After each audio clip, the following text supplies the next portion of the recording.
Good morning, pop culture. We are live. It is Wednesday, December 5th, 2018. It's 7:51 a.m. and it's time to start Good Morning Pop Culture.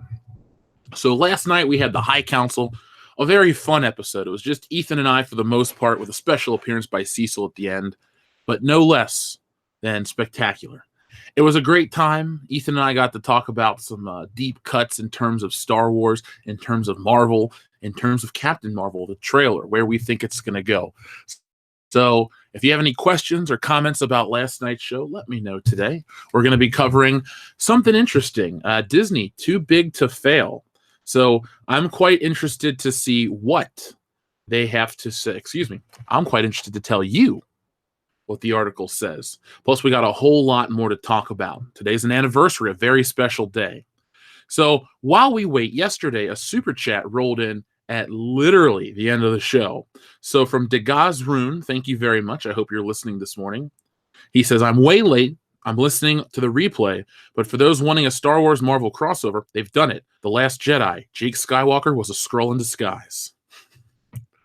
Oh, God, the Skrulls. I feel like that's going to be the next Snoke theory. Who's a Skrull, who's not a Skrull. But unlike the Snoke theory, the Skrulls will be fun. And you go, how are the Skrulls fun, but not Snoke theories? Well, Snoke theories are bullshit. Skrulls, you have to go back, watch the movies, try to pick apart were there little things, were there little hints. Everyone's like, Palpatine is Snoke. So-and-so is Snoke. Clearly, none of them were Snoke. Snoke was a nobody.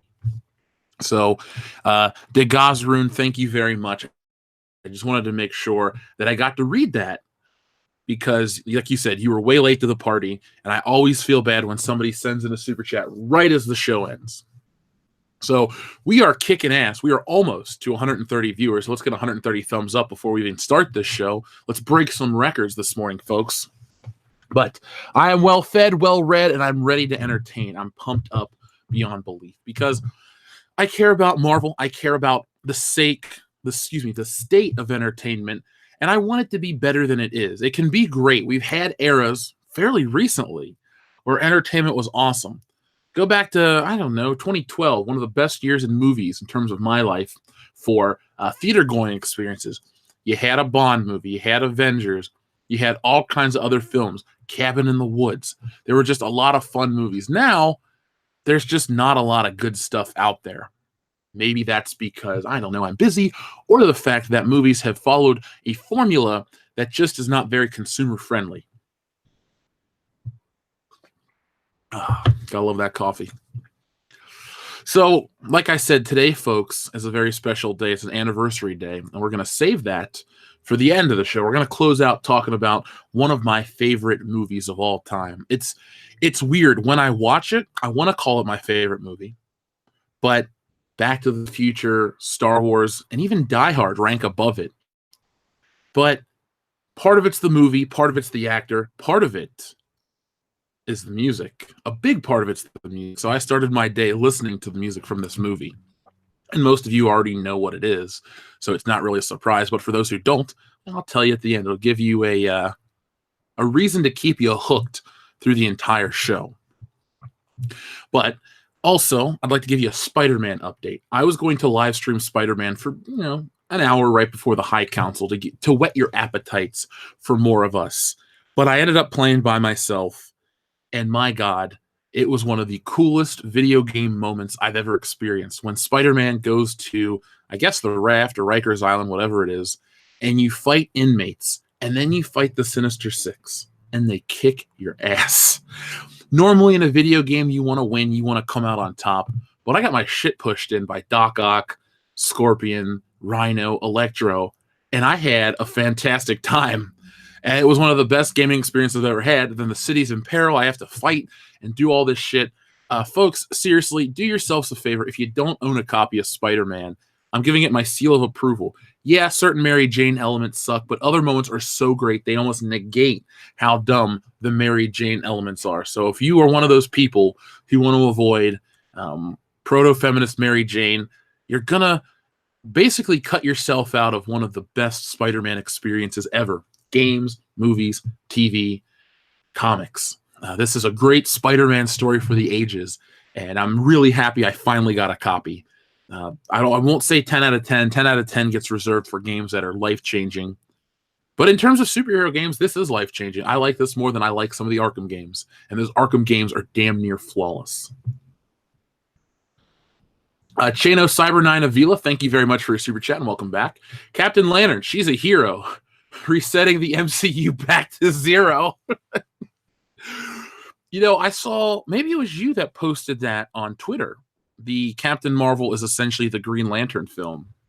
And yeah, there are so many parallels. Now, the only parallel I care about is the level of success that comes from Captain Marvel. Will it have the same effect as Green Lantern? Now, I know people get upset when this is said, but this movie will be graded on intention, not merit. So no matter how bad or how good it is, it's about the narrative that the media is spinning. And believe me, they're already spinning it. Now, I'm going to spare you discussing certain articles this early in the morning because I'm working on a video about it. I'm getting back to the stuff you all love. So be patient, but be prepared. It should be ready tomorrow. I'm going to get off of this show on time today. We went extra 40 minutes yesterday, which was awesome. A couple people hated it, but, sorry. I gave you more for, nothing. And as soon as I get off here, I'm going to start working on that. But it's a doozy. I've been working on it. I was inspired at dinner last night. Have you ever been working, eating dinner, doing something, all of a sudden idea hits and boom, I had to go. So that is about Captain Marvel. We're going to be talking about Captain Marvel right now. So Chano Cyber9 Avila, thank you very much again. He says, yeah, that was me. By the way, I'm loving your D-Generation X icon. 20 years ago this month was D-Generation X was 97. So 21 years ago this month was the D-Generation X pay-per-view where The Rock fought Stone Cold for the IC title. Stone Cold won, as he did in most of his encounters with The Rock. But the final encounter, the one that matters the most, The Rock laid the smackdown and beat Stone Cold Steve Austin. Billy Ritchie, thank you very much. Started reading the new Spider-Man series. It does not suck along with the new Batgirl comics. That's because they actually got writers who don't suck as, I guess, much. Billy, I'm willing to take your advice and check them out. Admittedly, I will read them online to see how I feel. And if I put it like this, if I read a couple online and I like where they're going, I'll go back to my local comic book shop and I will pick up as many books as possible and I'll start filling in the holes in my collection. So Billy Ritchie, if I'm impressed, you will be the sole driving factor of why I completed or continued my Spider-Man run. And for those out there, no, I will never do a video on all the Spider-Man comics I have because I have so many. And they're cataloged and they're organized and they're put away in a closet. But just know that I have more Spider-Man comics than most people have anything. Yeah, I think Spider-Man's better than Arkham City. Personal bias because I enjoy the fuck out of Spider-Man. He is my favorite comic book character. The Arkham City game has a great narrative. It looks great for its time because Spider-Man, let's compare Spider-Man PS4 to Arkham Knight. Spider-Man wins. It looks realistic. That suit is perfect, the classic suit. And I have nothing but good things to say about the gameplay. The Arkham stuff is fun. I like it. But I almost feel like Batman's restricted because when you watch the cartoons, Batman does more than just hang out in Gotham. Sometimes he goes to the outskirts of the city, another country, different settings. Arkham was building rooftops and building interiors. I'm not knocking the game. When it was brand new, I told you it was my game of the year. What was that, 2011, 2010? Arkham City was great. Arkham Asylum was great. Arkham Knight was great. I love them all. Spider-Man's my favorite character. I'm getting a lot of stuff out of it. And there's even references to the Raimi trilogy, which, get me to love it. So that is my my answer. So today we're here to talk about the Disney Glut and the upcoming Star Wars Episode 9 trailer. So let me give you something to look at real quick. Now, we briefly talked about this on the High Council, but again, it was discussed briefly. I wanted to talk about it a little more and get your thoughts on all of this. So where are we?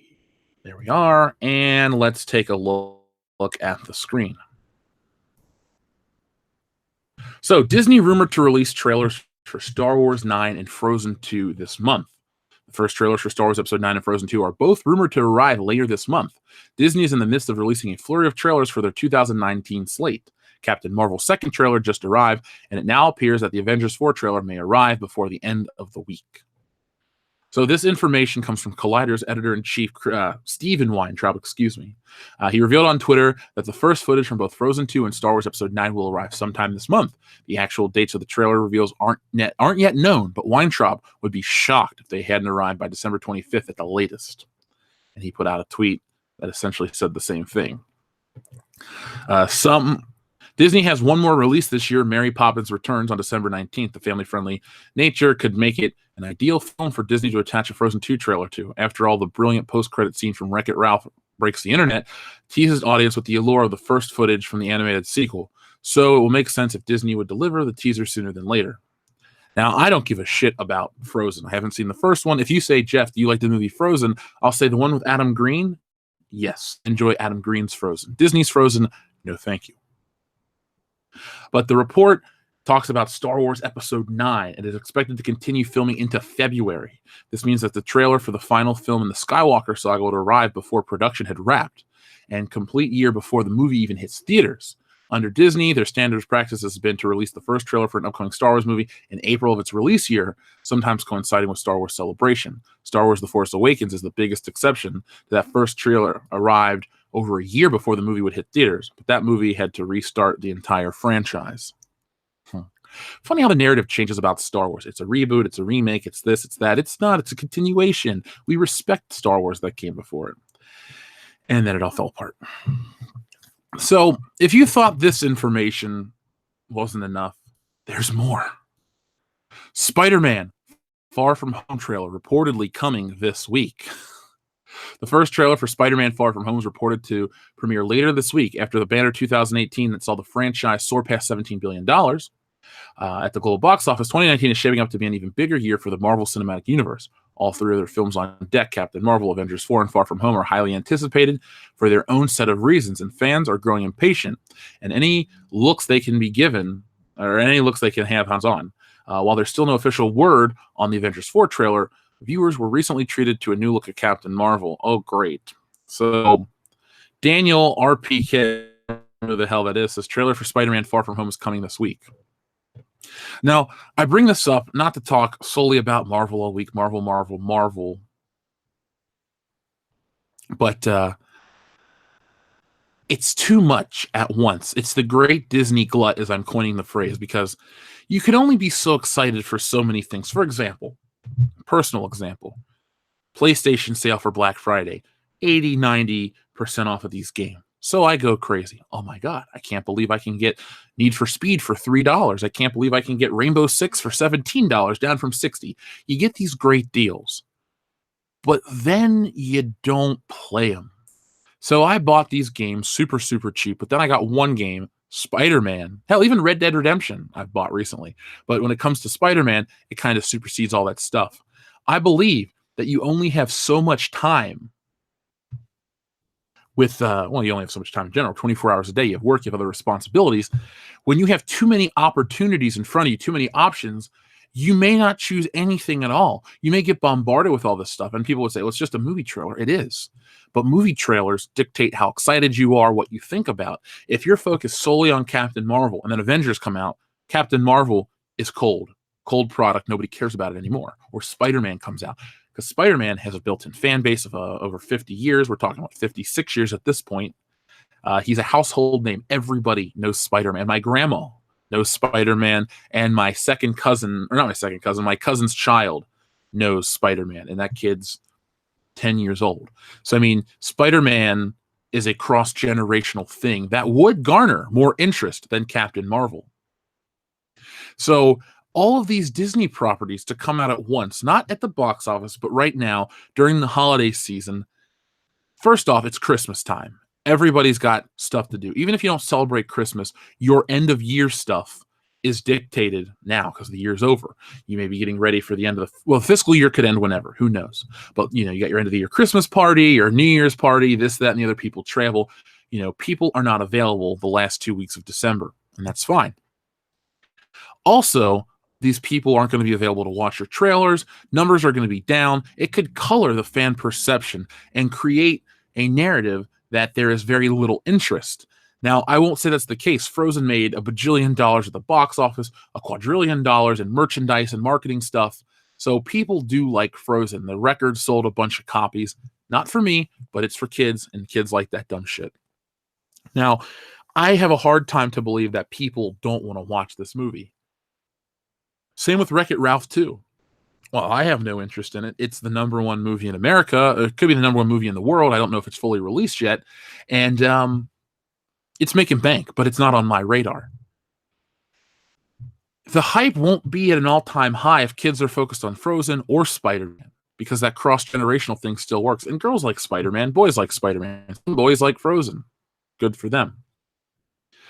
But too many choices. It's like Netflix, folks. When you sit down to watch Netflix and you're like, I don't know what I'm going to watch. Am I going to watch a Twilight Zone episode with Frasier's on? Oh shit, Power Rangers, this, that, and the other. You have so many options, and you just go, I don't know. And then I'll turn off Netflix and I'll watch one episode of King of the Hill on Hulu. There are just, there's like a psychological disconnect about all these things. And I don't think that's good for Disney, because too many choices, people may pick one, it could hurt in one department, and you think, well, it's one big company. It doesn't really matter. But I think it does matter. I think it matters. It doesn't really matter for their bottom line. I think it matters for the fan perception and what people will support. Well, Marvel's failing. Maybe I'm going to move to another team. It's not always about fans will come out of the woodwork to support something they care about. Sometimes, like video game consoles, people support the winning team so they can be on the winning team. I personally feel that's what happened with DC Comics in terms of their film department. The movie sucked for the most part, but people just kept doubling down on the hate, sometimes unjustified, like in the case of the Justice League, or sometimes completely justified but ignored, like Suicide Squad. So we're going to see if DC can rebound. And in a moment, I'm going to talk about being too big to fail when it comes to Marvel Comics. Not Marvel Comics, excuse me, Disney. Because they thought Marvel and Daredevil was too big to fail on Netflix. And well, there's an interesting article that says the opposite. Now, I'm not going to go too deep into that because that is part of my Captain Marvel series. But it is relevant for today. So we'll talk about that in a moment. So Shatnerific, thank you very much for a super chat. EVS gave me the boot last night, but was fun to pop in and say hi. I love your videos and can't wait for the Culture War series. Well, Shatnerific, thank you very much. I would have loved to have talked to more people.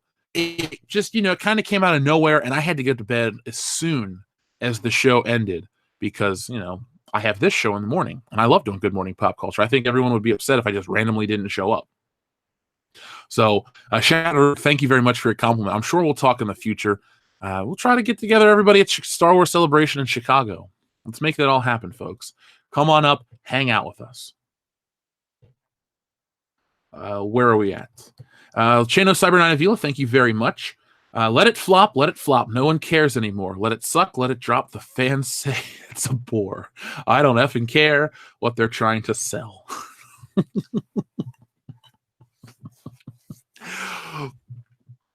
I like that. It's hard to say I don't care because clearly I do in terms of Marvel. I'll put it like this. I want it to be good, but if it fails, it's a deserved failure, if that makes sense, especially with Star Wars. Star Wars is like your ex-wife that you have a kid with. You're always somehow connected, no matter how shitty the relationship has been recently. There was a time where it was good. Now, we're not literally married to Star Wars. You can't marry an IP, believe me. People would have if they could have. But the point I'm trying to make is we're all so attached to it. And that's the one that hurts me the most. That's the one that hurts a lot of people the most. It's that damn Star Wars. There's like seasonal depression. There's Star Wars depression. You had such a good run, and now it's for naught.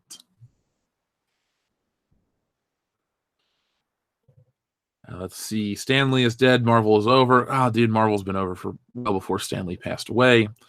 Scythen Jetter, thank you very, very much. Tyranny of choice is a real psychological thing. There's an interesting TED Talk about it. Look it up. Well, you know what? I'm going to. Let me take a screenshot of your super chat, And I will. Sometimes I like to discuss, or excuse me, to study psychology.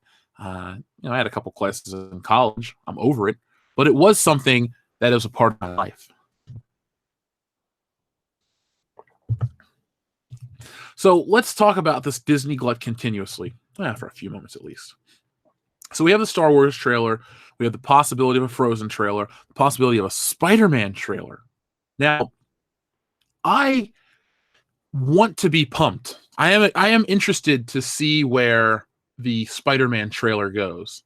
You never know realistically how good it could be or how bad it could be. I'm willing to give it a fair shake. Believe me, I'm willing to give it a fair shake. But after the disappointment that was Spider-Man Homecoming, for me personally, I have a very low bar. I don't know if that's bad.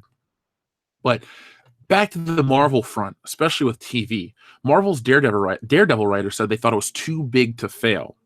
In the wake of Netflix's shocking cancellation of Daredevil, the cast and crew continue to express shock over what they feel is a premature ending for the legacy of the show. The news felt out of the blue, even in context of the Iron Fist and Cage cancellation announcement within a week of each other, mostly due to Daredevil's perceived positive position as the most successful Marvel series on Netflix, acclaimed by both critics and fans alike.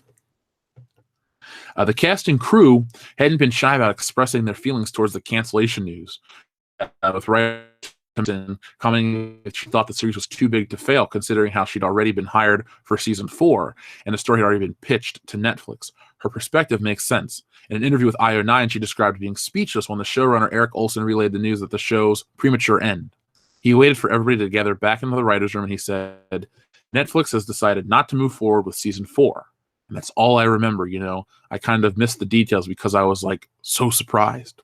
She went on to say that the cancellation of Daredevil probably spelled the end of the Marvel Universe on Netflix. Unfortunately, that kind of pessimism is possibly warranted. Now, you're saying, Jeff, we know this news. We're all saddened by it. Believe me, I loved Daredevil. Character's great, show is great. But the point I want to bring up is too big to fail. People always use this phrase, too big to fail, in terms of financial institutions. And now people say, well, Disney's too big to fail. They got hundreds of billions of dollars in assets, well, maybe more.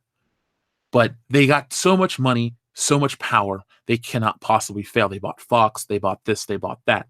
But there is a thing called too big to fail. And this morning, I wanted to just talk about being too big to fail. Again, this will be covered in greater length during the Captain Marvel video that I'm working on. But just a few companies, that were thought too big to fail just a few short years ago. So first off, number one was the auto industry. For decades, General Motors, Chrysler, and Ford were known as the Big Three. They were the top 3 leading competitors among American car companies. In 2009, General Motors and Chrysler both filed for Chapter 11 bankruptcy and only survived due to the government bailout.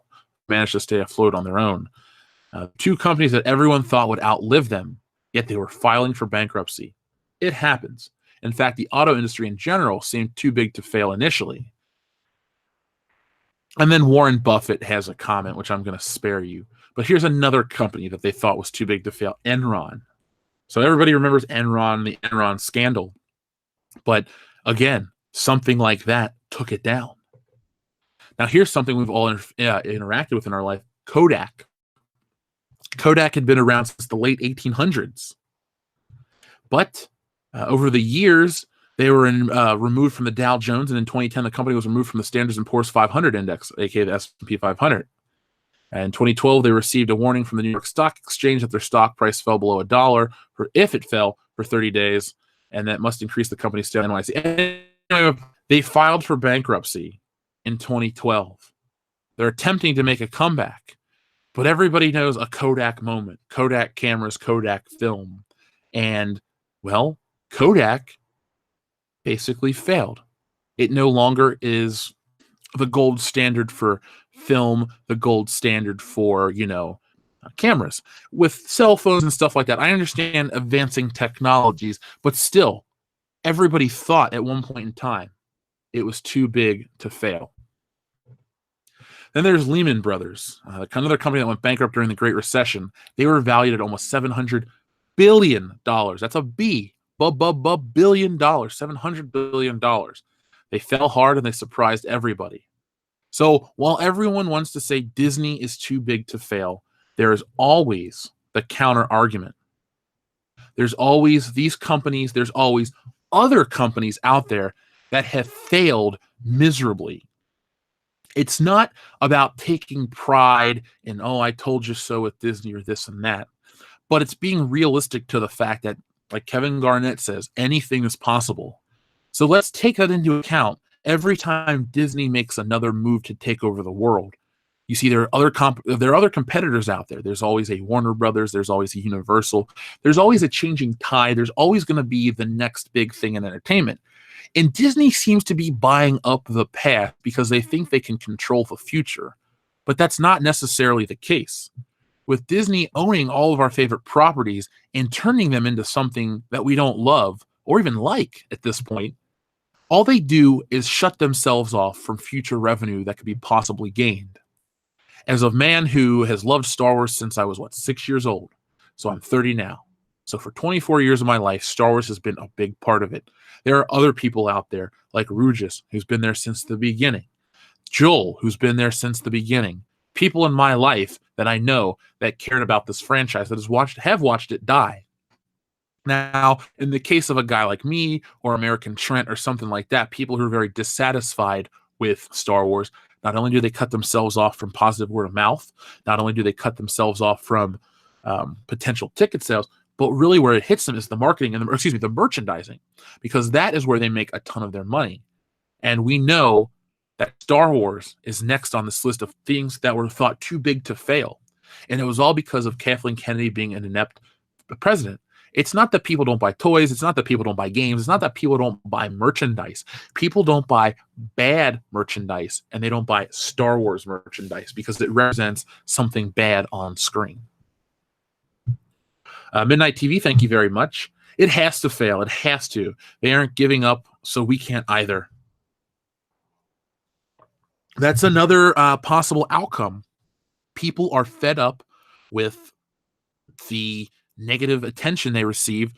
Well, you know what? It's not even like negative attention. It's almost unwarranted hate that is received by the media or Rian Johnson or these other people. And so, again, when you attack and belittle your fan base, you can fail. You can get hurt. So that is a possibility right there, Midnight TV. The Pui, thank you very much. Good morning, Jeff. I think I've had enough Spider-Man for one lifetime. By the way, more P.O. Box stuff on the way. Ooh.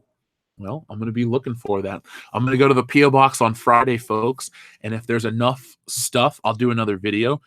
Or you guys can vote on it, and I may just open it up on Christmas, and we can check it out together, kind of like a Christmas stream. It could be fun. Who knows? Or I could do a game stream of Smash Brothers on Christmas. Who knows? Or I could do both. Not everyone's going to be available all day on Christmas, nor am I. So let's have fun while we can. Chano Cyber 9 Avila, thank you very much again. For every SJW product, I just want to say, shut up, Meg. She is the butt of the joke. And yeah, SJW products, they have a stink on them. They have a past expiration date on them. I don't know of many people out there that buy this shit up. Even my cousin, who has a daughter, who you'd think the SJW people would want to hook while they're young. Even that kid is too smart for this stuff. She's like, I think 12 or 13. She likes Star Wars. She's towards the new ones. But she just likes the idea of Jedis and stuff as a whole. But she's not been indoctrinated by this crap. And my cousin isn't, conservative or liberal. I really don't know what my cousin's political views are. My family isn't really one way or the other. People have different views, just like everyone in the real world. But, they think this girl movement, stuff like that would appeal to her. But, she just wants to do the traditional, typical stuff that would trigger these people. And good for her that she has the choice to do whatever she wants. Chewbacca fan 082 for the Virgin. Captain Marvel will be great, Jeff. It will herald in the new era of the MCU and will outgross the current MCU era. You'll see. If this movie outgrosses the current MCU era of $17 billion, I will jump off a bridge into lava. But only if Captain Marvel makes $17 billion. I don't foresee that happening, so I feel pretty safe on my bet. It's It's a risk I'm willing to take.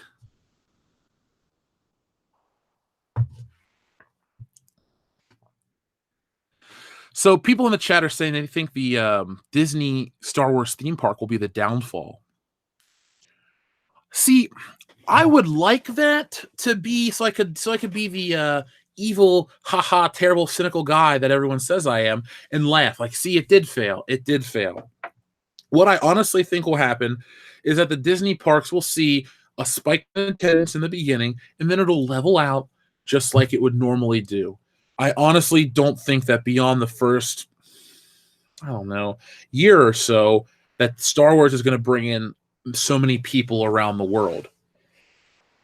If you would have presented this to me 10 years ago, I would have made the trip to Disney. But because I know how they feel about us as fans, as consumers, no, thank you, ma'am. No, Kathleen, I don't think you deserve my money. That's why I've missed out on really great Star Wars collectibles on principle. And maybe I'm shooting myself in the foot, but I don't want to give my money to them. So what am I talking about? Well, there was a really great 2-pack, Han Solo and Hoth Gear, Princess Leia and Hoth Gear, and a box set on Rebel Base or whatever, Echo Base. Well, I didn't buy it, and now it's sold out, and I'll never be able to find it. So I only did hurt myself in that case, but again, I just can't bring myself to give them money, to give them energy or power. It goes against what we talk about here on the channel, and I just wouldn't feel good about it. I know Disney does get money from every Marvel Legend I buy, but then again, Marvel is okay in my book.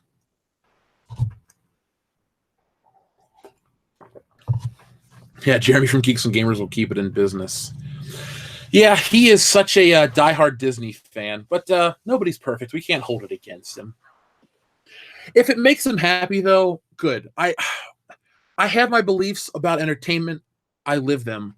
I don't really trash, Jeremy, he likes The Force Awakens and this and that. He's still my friend. We still work together on the channel. We still build a community together, and we'll continue to build said community. Little things like that will never tear the High Council apart. You can't really tear the High Council apart. We're a good group of dudes that genuinely enjoy working together every Tuesday night. It's the highlight of my personal week.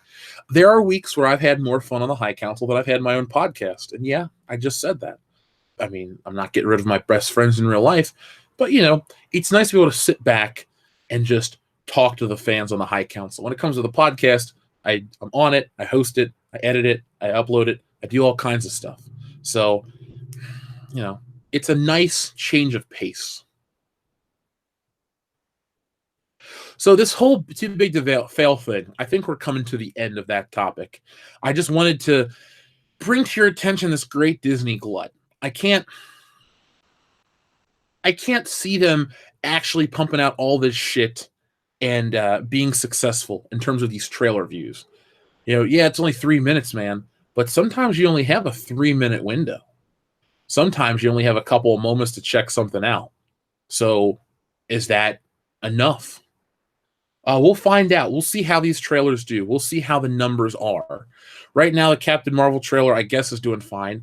But, last night when we were, in between a couple comments or sections of the High Council, I actually looked up a few comments online about the Captain Marvel trailer. And I don't know if I took screenshots. Let me look. I did not. But I wasn't seeing a super positive consensus.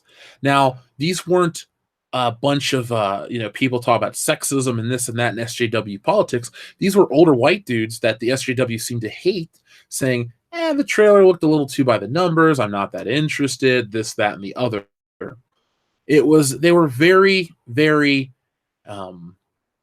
honest criticisms of the trailer and of the upcoming film and how they dislike the character of Carol Danvers. Well, they called her Danvers properly. And I just found it interesting. Usually you'll see a disconnect between hardcore fans and the general audiences, and it seems to be fairly even for the most part. But in this case, I've seen more negativity levied at not gender, not this, not that, just the movie doesn't look good. And the movie can't fail on its own. The movie can't fail on its own because the other side will not allow it. It will be weaponized Captain Marvel. That's all I can say.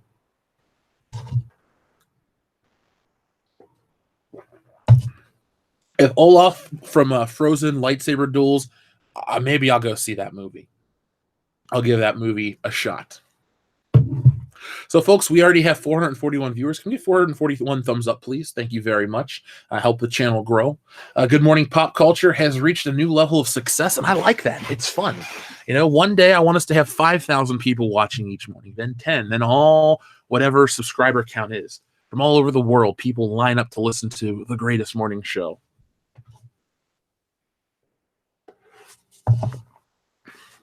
So for those wondering, no, the Disney the trailer is not out for episode 9. It's rumored to come out by Christmas. But so is the Frozen 2 trailer and the Spider-Man trailer. And Christmas is 20 days away, less than 3 weeks. That just seems like, here's the thing, too. Christmas. So, did you see the new trailer for this? Yeah. But then it gets to this trailer and that trailer and so many different things.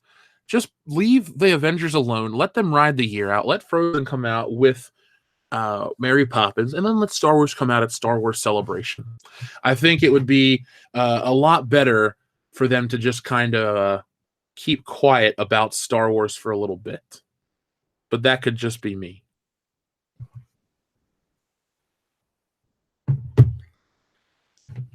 Yeah, Pepperidge Farm remembers. So, wow, we are moving quick through this show. So yesterday, I wanted to bring up this topic because we're a podcast. I like to listen to podcasts. And Will Ferrell is reprising his role as Anchorman's Ron Burgundy for a new podcast series. So I don't know if you guys heard this news, but in the first quarter of 2019, there will be a Ron Burgundy podcast. Now, Will Ferrell is hit and miss for some people. I like him as Ron Burgundy, obviously. I like Brendan Huff. I really, really like certain things he's in, and there are certain things he's in that I hate. You know, I love him in The Goods. I like him in Talladega Nights. Hell, I even like him in Stranger Than Fiction. But overall, Will Ferrell's all right in my book. But Ron Burgundy, I own the doll. I own the book. I own the Blu-rays, all that stuff. Ron Burgundy's the man. So when you guys are not listening to world-class bullshitters, do yourselves a favor and check out Ron Burgundy's podcast. I think you'll enjoy it. Now, Ron Burgundy, Will Ferrell, came to Michigan State when I was there, and he put on the Ron Burgundy suit, and he interviewed the basketball coach, Tom Izzo, that's his name, for our entertainment, and that was cool. So I got to say, I can still say to this day that I've seen Ron Burgundy live. It was one of the coolest nights of my life, and this was also with Zach Galifianakis, and right before the Hangover came out. So he took off huge after the Hangover. Yes, he had been in movies and on TV shows and stuff prior to this live event, but it was really neat to see him in a smaller setting. I think Dimitri Martin was there, Nick Swardsden, and somebody else. It was a Funny or Die tour in 2008. It had to be 2008, my freshman year. Good times, though. Good times. We had a couple super chats rolling. First off, from Ref Dealing, thank you very much. There once was a man from Racine who invented a friggin' machine. Concave or convex, it pities the sex of jacks itself off in between. And jacks itself off in between. What? Is that from a movie? Is that Blade Runner? Because, let's see. He invented a machine that got out the glasses. He wears weird glasses, and they cave his eyeballs in, and it pities the sex. I don't know. Maybe that's my guess, Marathulene. Is that a Blade Runner limerick? Alpha Terranima says, got another copy of Metal Gear Solid. Sending it to World Class Bullshitters headquarters. Well, thank you very much. I'm going to add that to my Metal Gear Solid collection, right next to Sons of Liberty and my Sons of Liberty Solid Snake Figma action figure. I don't know what it is about that tactical espionage franchise, but my God, am I really into it right now.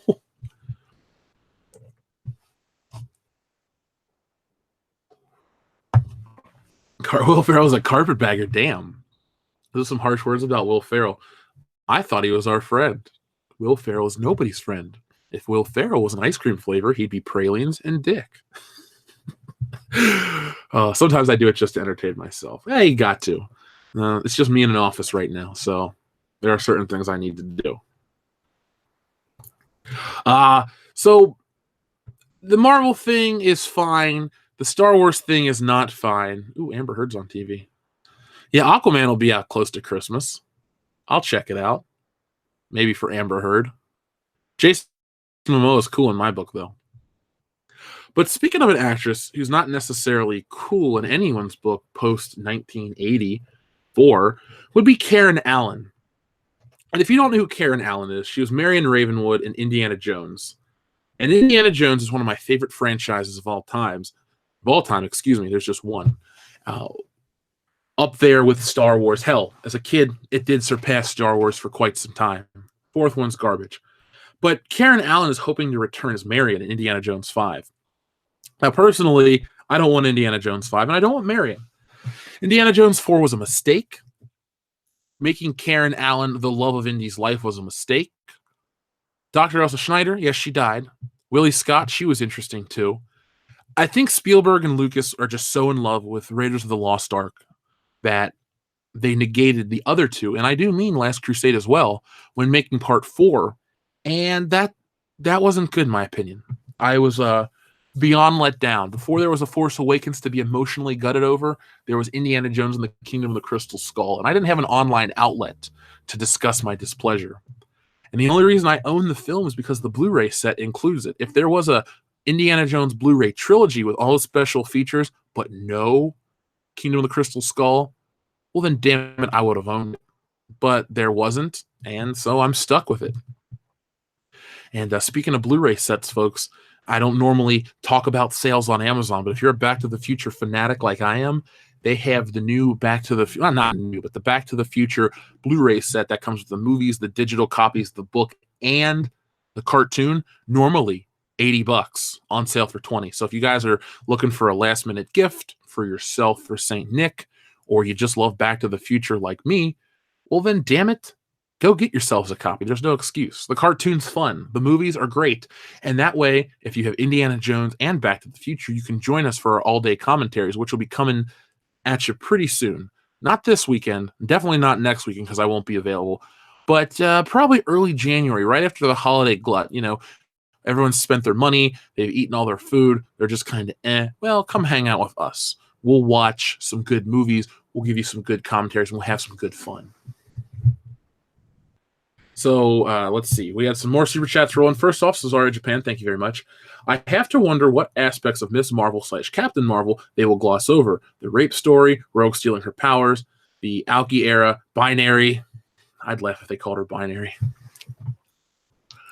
For me, okay, so to guess based off what you're asking, they'll gloss over a lot. They've said that it's based on the Kelly Sue DeConnick era, which, yes, it's perfect for your gender studies courses in college. But overall, there are better Captain Marvel stories to tell. And you're saying, which ones? Well, with Monica Rambeau, when she's back in the 80s with the cool Avengers teams, she's a lot better. Or Carol Danvers when she's not Captain Marvel, but Miss Marvel with the cool costume. And she's kind of sassy, but still funny. There were some decent jokes there. Again, folks, to make your female characters stoic does not make them strong and empowering. It makes them boring. I'm not saying you got to make them a joke, but a little humanity is what we all identify with. Not necessarily, oh, they fought and kicked ass. Well, that's nice that they fought and kicked ass, but I don't relate to them. You know, we can relate to Princess Leia, loss of her planet, this, that, and the other. Not the case with Captain Marvel. So they'll gloss over the uncomfortable stuff because of the narrative. We can't put these women in peril. We can't say these terrible things. We can't do this and that. Look, I don't advocate for anything happening bad to real life people, but in a film, and you just got to put these characters in danger. That makes it interesting and compelling. I don't want to see Batman just ride around in a van all day eating ice cream. No, I want to see Batman in danger, fighting for his life, fighting off thugs, saving people, doing crazy shit at night.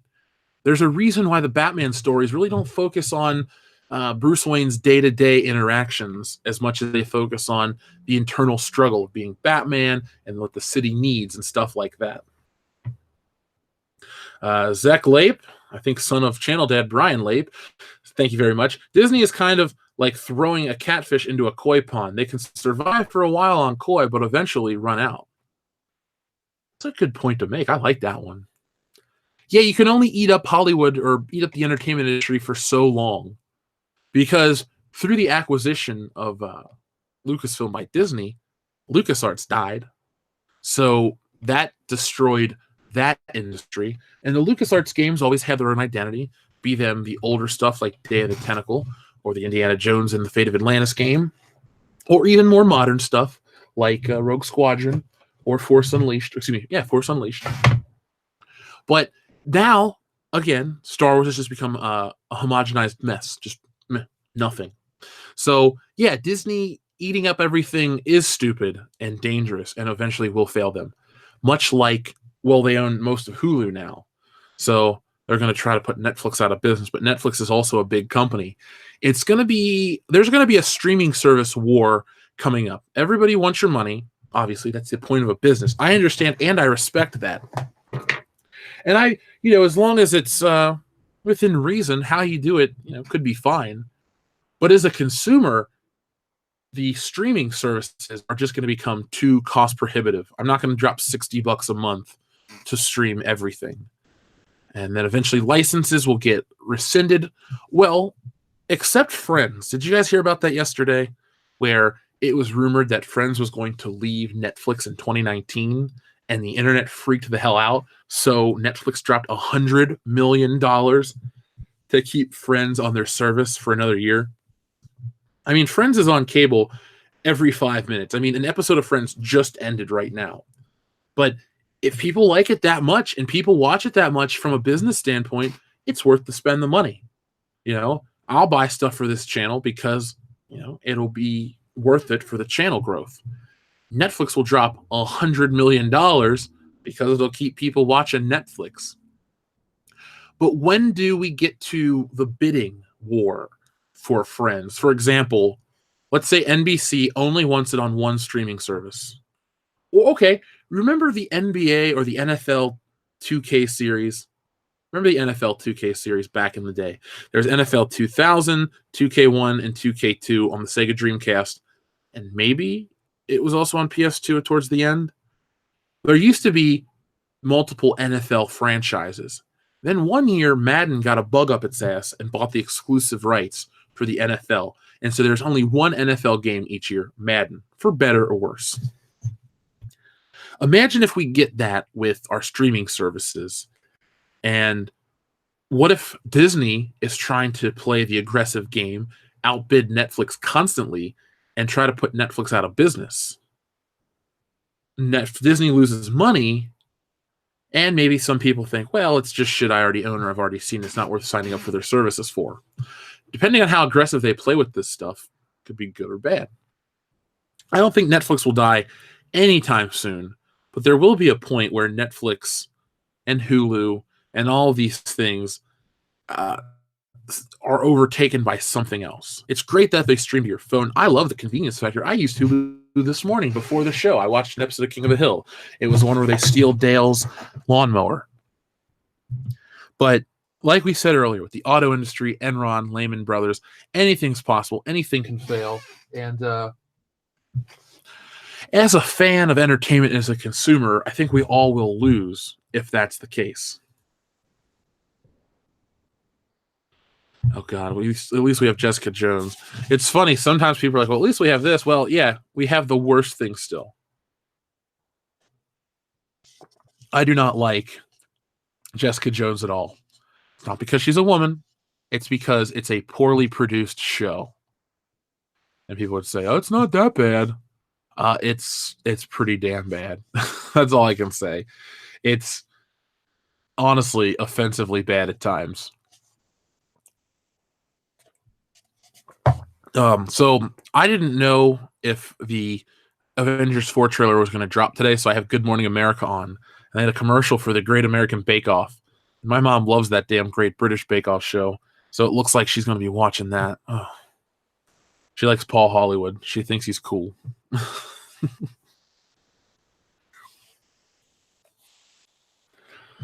2K was also on GameCube. Okay, so you guys remember the 2K series. You get the analogy I'm making, though. There were multiple outlets for your NFL gaming officially licensed experiences, but the big company came in and bought it up. And look at EA. They came in, they bought up these licenses, they killed off these things, they kill off these small studios because they want to buy these properties, and then they do nothing with the properties. That's Disney to a degree. They're buying up 20th Century Fox, this big back catalog. They're not going to do much with it. Is it going to go live on Hulu? That's about all they're going to do. That's all they can do at this point. Yes, too many streaming services. People are just... And the thing is, streaming services aren't bad. There are some great things on there. I find the Netflix streaming the Netflix original series to be dog shit, but I find some of the Hulu ones to be compelling and intriguing. I loved the Stephen King one, 11/22/63. Castle Rock has been damn good from what I've watched. But for every one of those you get on Hulu, you get your the California special, your Orange is the New Black, your Ozark, your garbage shows. Now, people like House of Cards. I've never watched it, so I did watch where Rooney Mara got pushed in front of a train because I don't really like her that much. Not from a personal, or as a Kate Mara. Kate Mara got pushed in front of a train. I just wanted to see that happen. I don't think Daredevil was the only good Netflix show, but I do think that it was the best. I prefer that, then The Punisher, then, oh God, it gets murky because the other three options aren't that good. Defenders sucked. It was a disappointment. For all the hype and the pomp and circumstance that came with the Defenders, to me, Netflix dropped the ball. Marvel dropped the ball. The Daredevil parts were the best. The Luke Cage parts were okay. And Jessica Jones fit in her role, but her crossover stuff, I just don't love. And then Iron Fist, it could be anybody else. It could be anybody else. So speaking of Iron Fist and martial arts and Marvels, I believe, let's see if this is legit, because I've read an article and I want to make sure it's real. Okay, so this comes from Deadline. Be prepared. Oh my God. More SJW rhetoric coming from Marvel Comics, guys. Who's ready? You heard it here first, at least in terms of the High Council community. Get prepared to facepalm so hard it goes through your damn head. Shang-Chi, Marvel's first Asian film superhero franchise. Dave Callahan scripting search on for director of Asian descent. Okay. Good for it. Marvel Studios is fast-tracking Shang-Chi to be the first superhero movie tentpole franchise with an Asian protagonist. What about, was it Wang from Doctor Strange? What about him? Benedict Wong. What about him? I guess his name was Wong in the movie too. Shit. What about him? He was a hero. He was a damn good hero. He fought in Infinity War. He fought in Doctor Strange. He's Asian. Let's not act, again, like we're getting another first here, folks. That's all I can say. Let's stop acting like that. The studio has set Chinese-American scribe Dave Callahan to write the screenplay with Deadline. And Deadline here's Marvel is already looking for a number of Asian and Asian-American directors who want to do something as potentially monumental as the accomplished Marvel first viable Best Picture candidate, Black Panther. The film that... Oh, my God. I hate the society I live in. Let's keep going. If it's nearly all black cast with a black director and writer and Joe Robert Cole. The goal here is to do a similar thing, introduce a new hero who blends Asian and Asian American themes crafted by Asians and Asian American filmmakers. Ironically enough, the movie will flop in Asia like Crazy Rich Asians. So Asian people don't buy this shit. Well, at least with Crazy Rich Asians or Star Wars, they don't. After Marvel Studios' unparalleled decade of success following Iron Man, many have wondered how Kevin Feige's next iteration of superhero franchises will distinguish themselves. Clearly and important will be the ethnic diversity and inclusion in front and behind the camera. Do these motherfuckers ever get tired of saying the same shit? It's like there's a quota. We have to say the word inclusion and ethnic diversity every fucking article. After a while, it just becomes tiresome. It's like eating a chicken McNugget every day. One's okay. An order of 10's fine, but when you eat 100 of them, it gets really stale. And that's where I am right now. This is some really stale bullshit. You don't have to have Asian people write and direct the fucking movie to make it good. They can make their own stories. You're putting these Asian people into a box. You put black people into a box. You put women into a box for a narrative for a website like Deadline Hollywood. You don't really create anything great. I don't give a shit what color John Landis was. He made great Eddie Murphy comedies with Eddie Murphy, who was at the top of his game in the 1980s.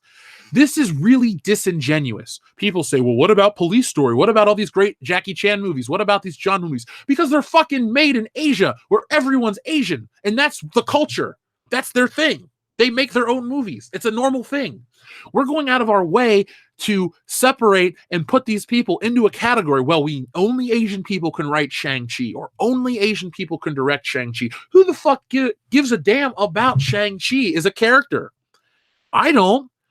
At best, it's an okay character. I have some of the comic books. I picked them up for like a quarter at the half-price bookstore. So I read them. You know what they are? They're a response to Bruce Lee, because Bruce Lee was the biggest thing in the early 70s, and Marvel wanted to cash in on the whole kung fu craze. And they did. And Shang-Chi was its own thing, but it's not really that popular. You see how they say the viable Marvel franchise with an Asian lead. Really? That's that important? The character's fine. Not once have I ever disliked it. Hopefully, they have the balls to embrace the movie for what it's supposed to be. A martial arts film in 2018 or 19 or 20, whenever it gets made. Let's not become too focused on the Asian stereotype narrative that they're going to promote in the media. Oh, we got to have all these things. We got to have our diversity quota. No, you have to make a good fucking movie. Black Panther made all the money because you had these groups. I'm buying out a theater for the local kids that can't afford to go, and this, that, and the other. And they made it a community, a cultural thing. Are they going to do the same for Captain Marvel and the same for Shang-Chi? Are they going to put these movies out right at the beginning to try to, the beginning of the year where people or whatever, they're more ready to just accept shit and then get these cultural groups to buy in? Because if anyone ever says, well, Asian kids have never had a strong role model, well, their parents should be their role model, because a fucking fictional character is not who your kid should be looking up to, and if they are, you're a bad parent. Secondly, we can come up with countless Asian actors who've had a huge impact in America. Jackie Chan, the biggest one. People want to say Bruce Lee. Jackie Chan's had a legacy, has a legacy that will stand the test of time. Even as American-made films like Rush Hour were huge cultural events. But then you have, and these are the American titles, Super Cop, Rumble in the Bronx, well, that was made in Canada, Operation Condor, which was, I think, City of the Gods, all the Police Story films. Jackie Chan, Legend of Drunken Master, fantastic movies. Jackie Chan is the top of the A-list. Everybody knows and loves Jackie Chan. We don't have any. You have Jackie Chan. You have Bruce Lee. You have Jet Li. You have all these other actors. Donnie Yen in Star Wars, the guy that played his big sidekick. He was cool too. I don't have any problem with a Shang-Chi movie in practice. Actually, when I first heard it, I thought that's cool. I used to love watching karate movies as a kid. We'd rent them all the time. You know, Friday night, get some pizza, watch a kung fu movie. Because we had this thing here in Cincinnati called, oh my God, what was it called? Friday Night Fu with Cap and Dave. It was a local TV host, and he, would just host kung fu movies. Some were bad, some were great. Every once in a while, you get a Bruce Lee. Most of the time, you get some third-rate broke dick superhero or some third-rate broke dick kung fu movie, but it worked. And I was already in. But again, the media just wants to keep going on about this racial diversity, and I think it's almost a segregative attitude to have, to put these people in a box. What story are you trying to tell? Because these are all fictional stories. George Lucas doesn't have a vagina for the most part that I can tell, but he created Princess Leia and did a damn good job. John Carpenter wrote Laurie Strode. Yeah, what's her name? Deborah Hill wrote the dialogue, but he created these characters. All these people, all these great characters can create. Everybody likes Harry Potter but me. A woman wrote him, a woman created him. I've never heard somebody go, oh, well, it really needs to be a small British boy that writes Harry Potter. You see, when the narrative favors the creator, then it's this great empowering thing. But when the thing is so important that it doesn't matter who creates it. Well, we just gloss over that kind of stuff. So I'm sorry to yell about that stuff. Now, this dude, this Dave Callahan guy, I'm sure he's qualified, but shouldn't he be hired based on his knowledge of a character, love of kung fu movies and stuff like that, instead of instead of Disney and Marvel and Kevin Feige just trying to buy into the narrative? It's disingenuous at this point, and it pisses me off. Let anybody make that shit. Like with Ryan Coogler, that was the most dumb one yet, because T'Challa is in a fictional African country. I don't care if Ryan Coogler grew up in Africa. He's not going to be able to relate. It's a fictional monarchy. Get over yourselves, Disney. Get over your fucking selves. Okay, so let's see what people are saying about this. Sorry, I was trying to play it mellow and have fun, but this stuff just annoys the piss out of me because it's all these movies are about. They're not about good stories. And then when you get bad stories that have minority leads, you not only set back those people, you get attacked by self-righteous douchebag IGN and Twitter writers and all these people out there that want to be like, oh, our society needs to change, and this movie's the wake-up call. Bitch, you need to change. You need to shut up. Observer Dude, thank you very much. Do you think Hayden Christensen should appear in episode 9? No, I really don't. I don't think he's better because episodes 7 and 8 suck ass. He was better in 3 than he was in 2. I'll give him that. But there's really no reason for him to appear unless it's for Kylo Ren to have a come to Jesus moment. And then he realizes that Darth Vader came to the light side. But then what is the redemption for? He killed his dad. He has to get his comeuppance. If Hayden Christensen appeared as Anakin Skywalker in this great redemption moment, and then Kylo and Rey just kind of go off, the movies were for naught. They were literally Harrison Ford was cast to be killed off. That kind of stuff like that is annoying.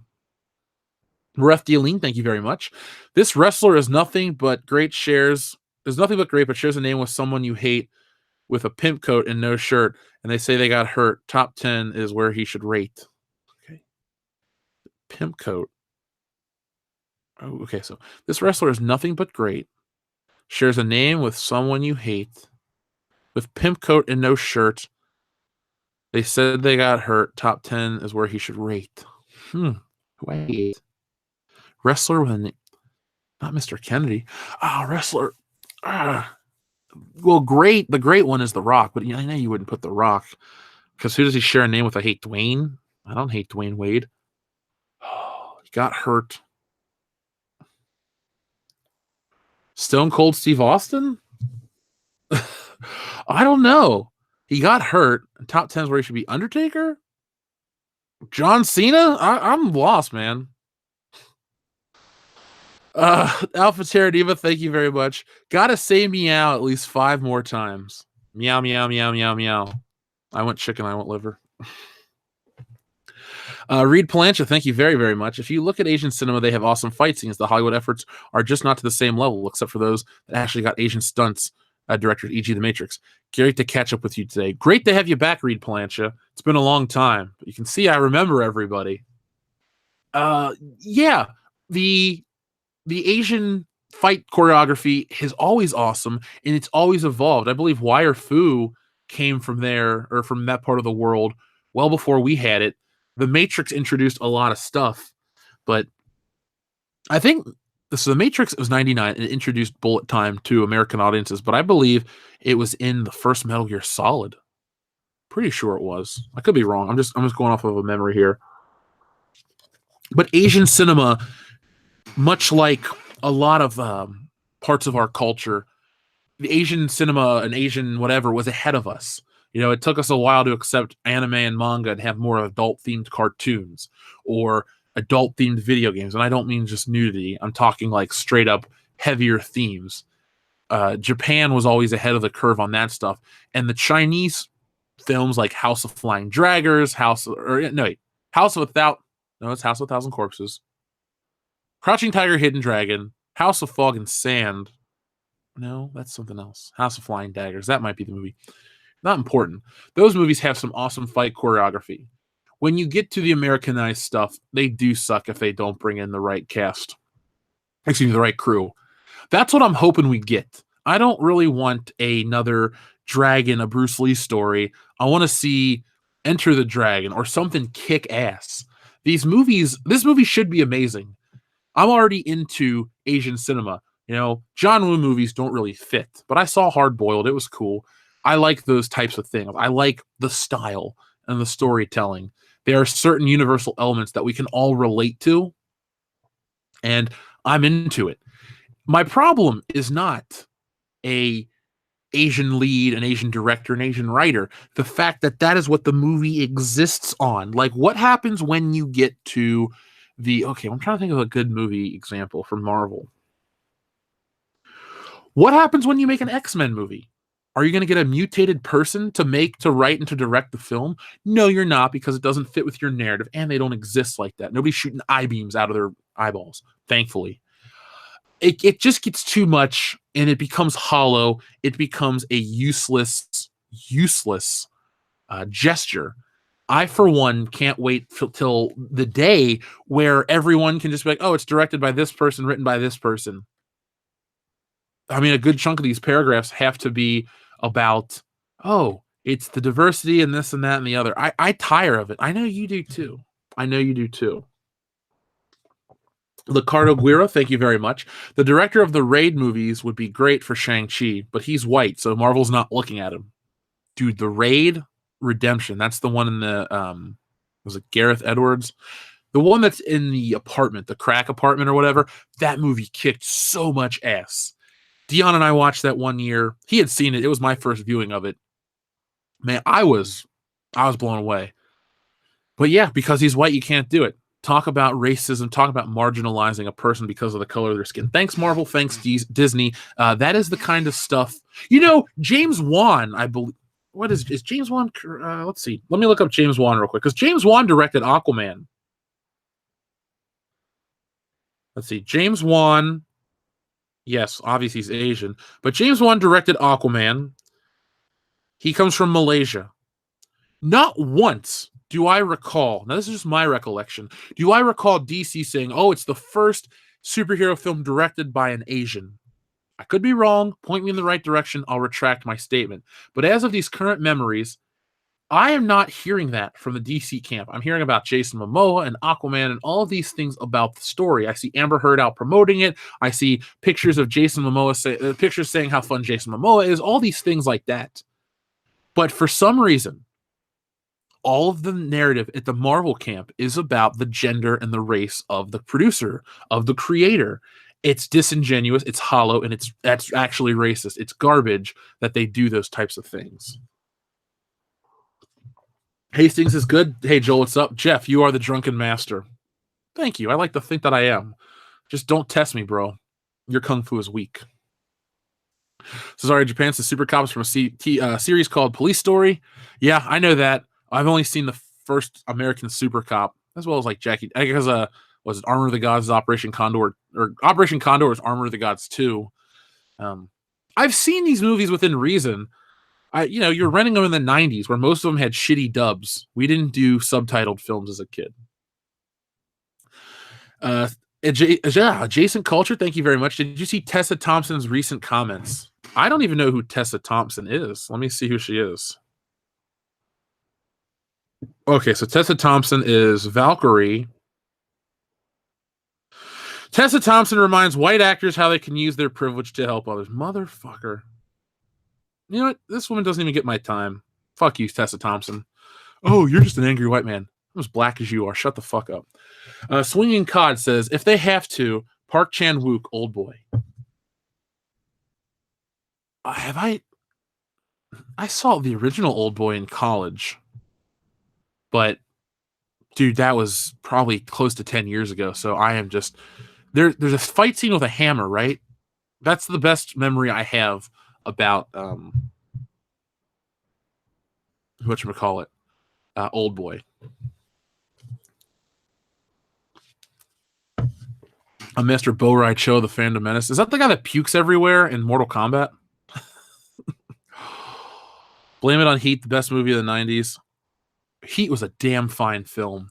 If you honestly think that's the best film of the 90s, I'm not going to disagree with you. It's damn fine. Is it my favorite? No, I think Wayne's World is the epitome of 90s filmmaking, not in terms of quality, but in terms of a time capsule of the decade, and my personal favorite. He's a better made film. He is a better made film. Michael Mann, dude, Miami Vice, Manhunter, even the Miami Vice film, I like.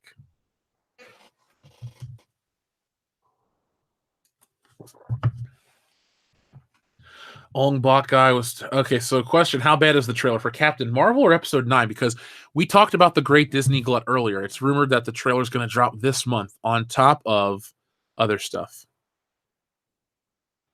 So, Moretti Aline, thank you very much. Answer is John Morrison. He shares his name with John Cena, and the official reason why he left was because he got hurt. Man, damn it! I like Jomo. That's the reason I don't like CM Punk, because he gave me shit for wearing a John Morrison shirt, and he was a dick to me. So I was like, whatever.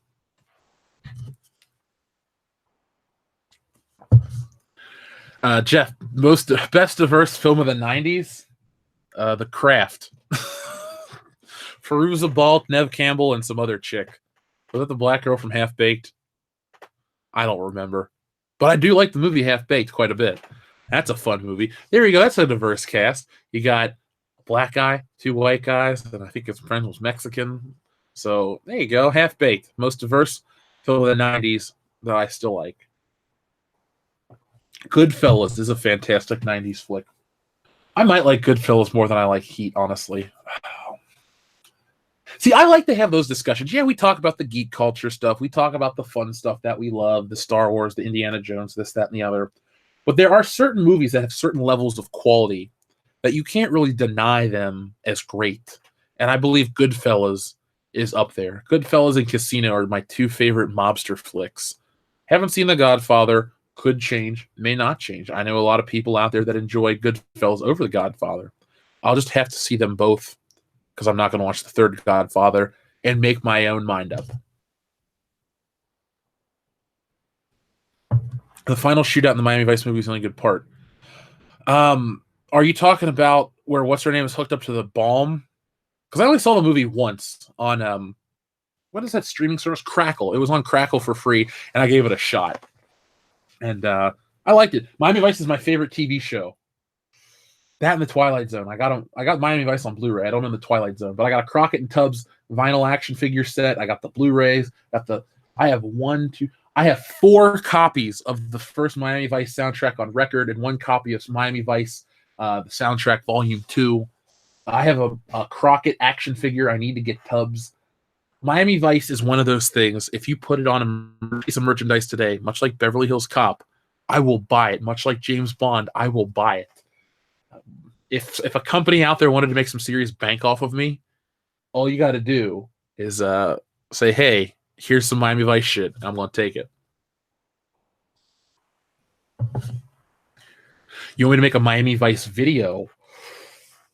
I could talk about it. Next year would be the 35th anniversary. I could do that. I really love the show. I know a couple of our listeners like it. Might be a hard sell. Might actually, I'm not trying to stroke people. I might throw it on Patreon so I can put the music from the show, because the music and the show go hand in hand. And if you watch the show, you definitely know that's the case. Thunder Robot says, tell Ethan next time to choose a topic before inviting the chat on. That's why I didn't join. Didn't know what to talk about. Well, he just made it up on the fly. I left right away after the show went off the air. So I personally, I don't think that would have ever been good with a live mic, because you never know what could have happened. But yeah, it's his channel, and he makes the rules on his channel, and all I can do is back him, and I did. I honestly don't think there will be a next time Thunder Robots. When I host the High Council, I won't be doing that. Sorry. If you guys want to get on the channel, you know what's up. But there's too many variables with live mics and people we don't know about. So that's probably why it'll never happen here on World Class Bullshitters. People are loving Shawshank Redemption. That's a good movie. It's a very good movie. My uncle, who has cancer, likes that. Was it Get Busy Living or Get Busy Dying? He's got that poster in his garage, and he looks at it every day.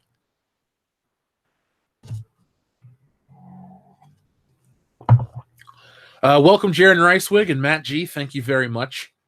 The Hulk was directed by an Asian. Oh, Ang Lee. Yeah, that movie was garbage, too. Ang Lee, James Wan, Tiki Watiti. I don't really know anything about that guy. I mean, call me, old fashioned, but everyone's equal in my book based on their appearance. Just, I'll judge your movies based on if it's a good movie. You don't get a pass. Oh, the Asian lens. What? What? Miami Vice is kind of like Top Gun in terms of where the soundtrack is pretty much half the show. To a degree, but if you actually pay attention to all the Miami Vice episodes, there are some filmmaking techniques that had never appeared on television. They were film techniques, and they adapted them for television that sometimes still haven't been topped to this day. The I Can Hear It Coming in the Air Tonight Phil Collins segment, incredible. Some of the violence. There's this one episode about a madman who's breaking into people's houses and killing them, and Crockett can't sleep and he goes crazy.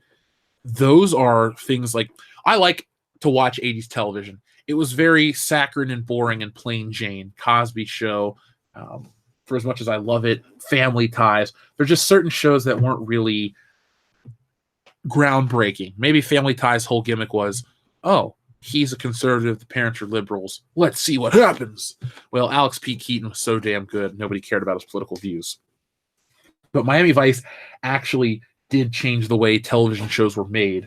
Believe me, the soundtrack thing's very valid, and I don't think you're taking it as a knock or knocking the show, and I don't take it like a personal knock, because that's one of the reasons why I bought the Blu-ray set the way I did, because they said all the music is intact.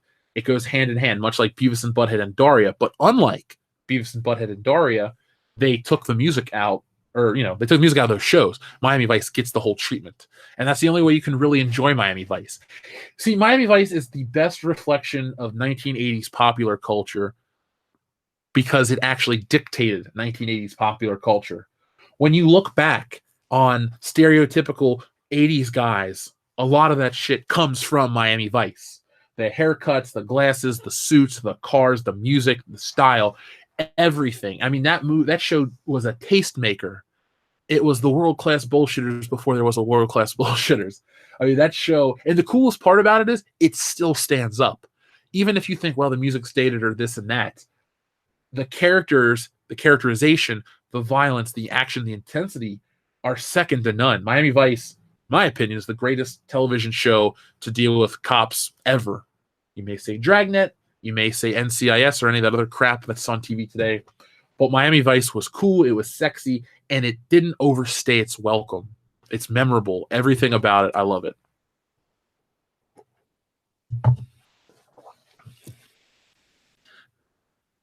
What do I like better, Con Air, The Rock, or Face Off?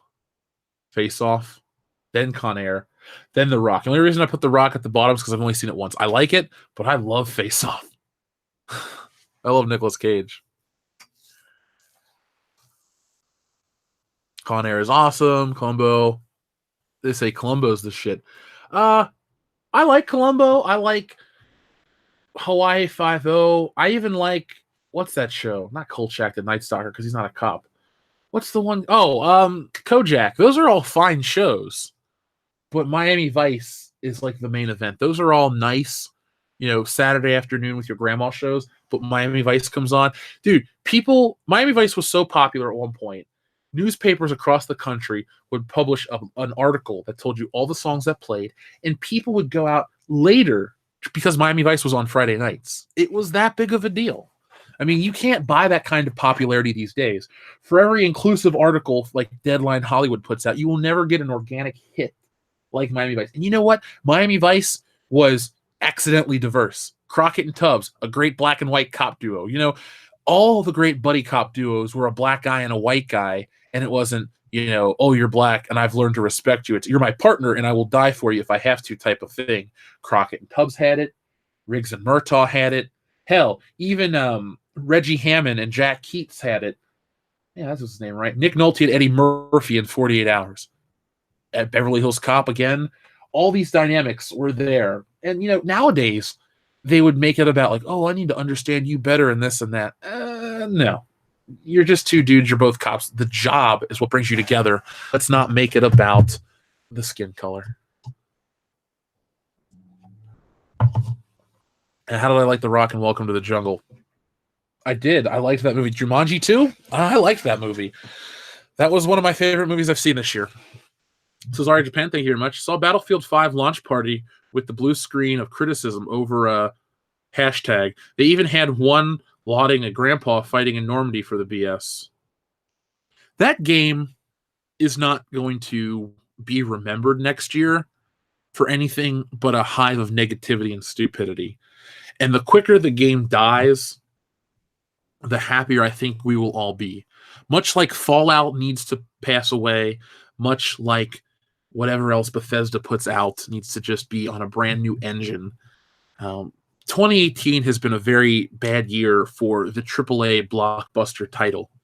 Hell, Call of Duty came out and I wasn't even aware of it. It could have been selling big numbers, but I just don't even hear people talk about it or playing it or anything like that. I feel like some of these big franchises, it's like the year that people rebelled against it. Smaller story-based things or titles that haven't been out in a couple years, like the annual franchises are losing their zest. People just don't want it anymore. WWE games are garbage now. Battlefield looks pretty whatever. But Red Dead hadn't been out since 2011. People ate it up. It sold so much. I think people now are smarter, meaning these yearly annual games, they'll get them on clearance. They'll play them for a couple of weeks. They'll move on to something else. But the big titles, the things that have the years of development and the painstaking attention to detail and the worlds that are built, those games will always continue to sell. And I think single-player games are on the rise in terms of what people want, because everyone says, oh, the future is online only. And then you get these games that are single player and then have an online component like Red Dead, and they sell buku dollars. So people will always be looking at what is the most popular thing. It's the Star Wars symptom. You know, Star Wars made so much money back in the day. Well, then James Bond goes to space. So if you're a fan of single player games, I don't think you should be too nervous, because there's God of War that came out, Uncharted games, Spider-Man, Red Dead, all these big open world, or at least big games that have single player modes, they'll always be around. Super Mario Odyssey. Yeah, there's Smash Brothers, and I'm going to be getting that soon. But don't forget about, that. Corinne Horn, thank you very much. Both Hawaii Five-0 shows are good. I remember watching the original with my grandpa in the early 80s. Corinne Horn, my grandma, who's still with us, thankfully, loves cop shows. And she used to watch Hawaii Five-0. She still watches her police dramas to this day. I know he wasn't a cop, but she watched a lot of Matlock. She also watched In the Heat of the Night, which is, a TV show based on a movie. I haven't watched Hawaii Five-0, the new edition, so I don't have too much of a frame of reference, but it looks better than the new Magnum PI series. And a show that I don't find to be offensively bad is Lethal Weapon. I don't love the show, but I don't think Lethal Weapon is that bad of a TV show that I like. I had it on yesterday when we had the High Council. I was on in the background, no sound. There's just something about the dynamic that I thought worked on TV. Now, since the guy that played Murtaugh left, or no, Murtaugh Riggs, because Damon Wayans plays Murtaugh, it's not as good. Sean William Scott's an okay actor. I like him. Country Mac is great. But the magic is gone, and I don't see the show lasting too much longer, which is kind of sad.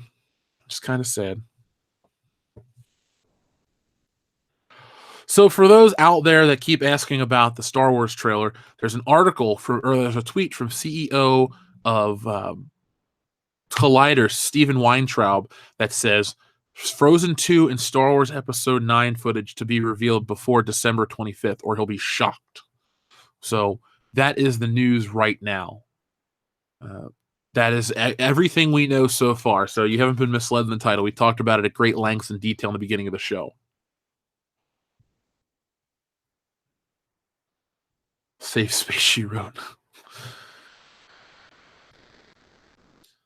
So tomorrow night is the podcast. World Class Bullshitters, episode 151.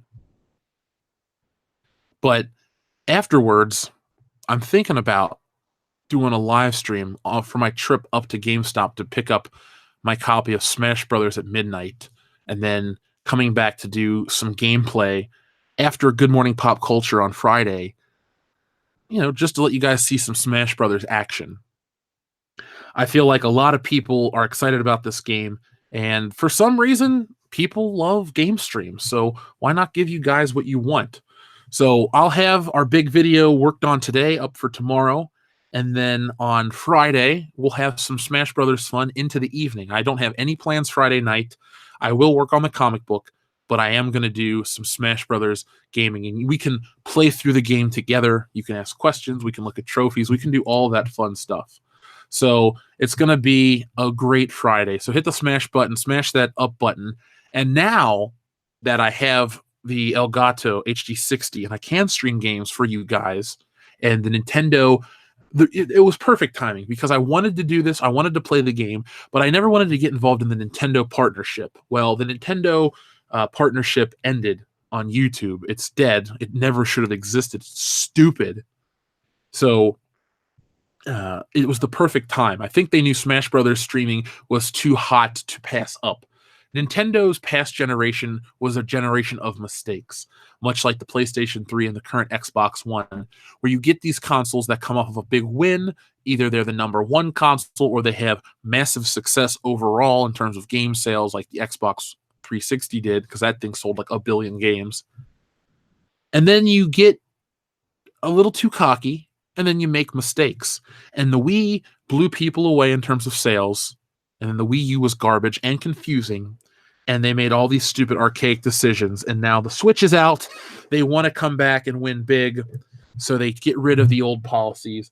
And for the most part, I think they're doing a damn fine job. I'm very happy. I'm a happy, satisfied Switch owner, and I'm excited to see Smash Brothers this weekend. I'm so excited to play it. I've owned every single one. I'm pretty decent. I don't play professionally, obviously, because if I did, there would be no podcast. I'd be traveling the world playing Smash Brothers, which would be a cool life. But be prepared for some fun. And as always, our streams are interactive. Even when I play Spider-Man, which is a story-driven game, I try to keep you guys involved in the loop.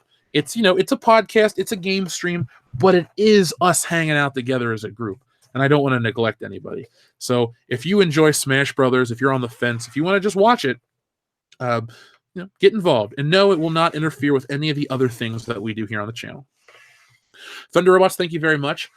When did they do a live-action Frozen? Or when they do a live-action Frozen, do you think they'll keep the implied lesbian incest, or will they keep that in Frozen 2? Yeah, I do.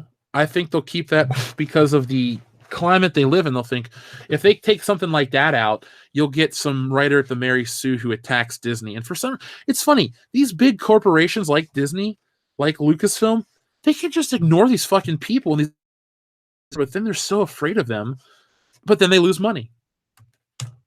That's how I feel about it. That's how I feel about it. They'll keep it in because of fear. Fear of the battle station will keep the systems in line. They censored a female character in Smash Brothers. I have a set number of characters I use. Link, Link, Solid Snake, maybe Mewtwo now that he's back. I'll try Ken from Street Fighter because he's my favorite Street Fighter character. I don't really use any of the female players. Maybe Samus every once in a while. Don't like that it's censored, but I'm not going to play as her. It could be anybody. There's no female Nintendo character or licensed character that they're bringing in that has me excited.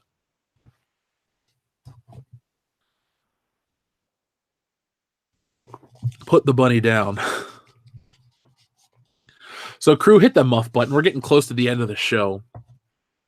And we're finally able to talk about the movie that I want to share with you. I'm really not going to share it with you because it's an easily accessible film. But today is the anniversary of one of my favorite films, Beverly Hills Cop. So it's 34 years old, an odd number to talk about. I was actually going to do a video on it, but I thought I'm going to save it for the 35th anniversary. So you got to wait a whole year. Again, it's Beverly Hills Cop. I don't think you guys care enough. Maybe 1,000 people would watch it, and that's cool. That'd be $1 for the channel. But the amount of time I would want to put in, maybe a 35th anniversary when the movie's more popular. But the movie came out wide release on this day in 1984. and I wasn't alive, but it is a movie that has changed my life, that has strengthened my friendship with Dion. And we always talk about anniversaries and passings and this and that, but there's rarely a day that goes by that I don't hear Axel F play Axel F on the keyboard, or at least look at clips of the movie. I don't know why it's such a big part of my movie life, but it is, and I'm glad I have access to it. I love it. The number one thing on my list of collectibles is an Axel Foley action figure. They'll never make one. That saddens me, but I can dream. They said they would never make another Jack Nicholson Joker. They've made 2 more.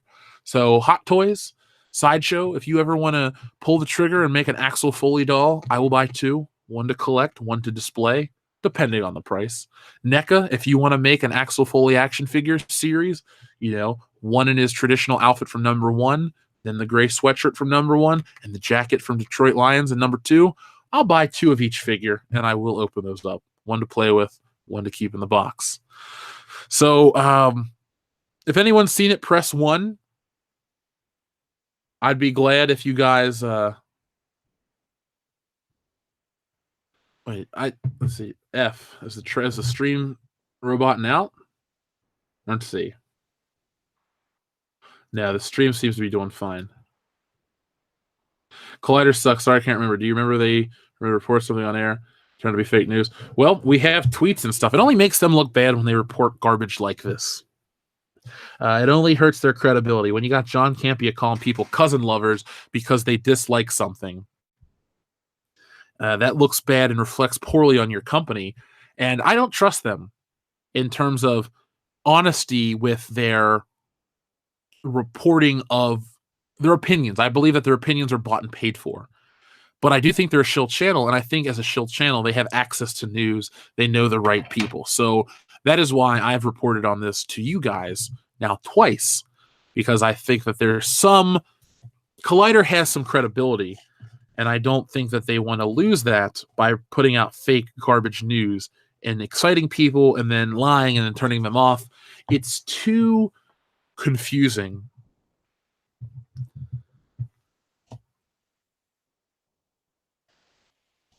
Campea was on Collider. He used to be big time. So lots of 1s, lots of love for Beverly Hills Cop. Cool. We'll have to do a live stream of that fairly soon. I'll make sure Dion's on that one. You can't not watch one of your favorite movies with your best friend who loves the movie as much as you do. And yes, this year I did buy an Axel Foley costume. Never got to wear it. It's just hanging up on my door. Still, the jacket and the shirt and the jeans. And it's it's awesome. It's my favorite. I really don't know what to say about it. I just want to watch the fucking thing.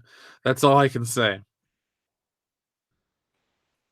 Screen Cookies. Don't watch them anymore either. If you want to know my honest thoughts on Screen Junkies, I loved them at one point. They were one of the reasons why I wanted to do a podcast, because I would watch movie fights and there'd be so many inaccuracies that I'd get pissed off. But the reason I stopped watching Screen Junkies wasn't because they were overly SJW or any of that garbage. It was there. My problem with them is how poor of a judge Andy Signore was. He was the worst. He would be unfair. He would give advantages to certain people and then penalize other people for doing the same stuff. So I stopped watching because he was a bad judge. And I know he's no longer there, but I just don't care about any of the people. That rotation of people they had were boring. The Alicia girl would always talk about Citizen Kane won an Oscar. That's great that it won a fucking Oscar. It's not my favorite movie. You don't get to just use the argument, it won an Oscar because it won an Oscar and you win. No, that doesn't mean shit. Annie Hall won an Oscar. Star Wars is the better movie. Same thing with Chris Stuckman. Everybody knows Chris Stuckman. He went on there and he talked about, oh, Tomorrowland's great. It's Brad Bird. It's Brad Bird. It's Brad Bird. And he didn't elaborate. All he kept saying, it's Brad Bird. I saw Tomorrowland. That movie fucking sucked. I never again trusted Chris Stuckman nor watched his channel after that appearance. I was done with the dude. Screen Junkies just seem to be, dad and his weird friends, a bunch of loser people that can't make it as an actor, so they go out there to show up. The only person to ever appear on their channel regularly that I find to be entertaining and excellent was Nick Mundy. That dude was awesome. That dude was funny. Yes, he got married by The Rock, and I'm a little jealous, but either way, take that aside, or take that out. I thought he was funny and had some decent insight. You have good insight, and I never felt like he was respected enough. He was the butt of the joke. I get it. It was funny for some points, but sometimes he would come out and make these really valid, real points, and it's just like, eh. Let's let Trisha, what's her name, win.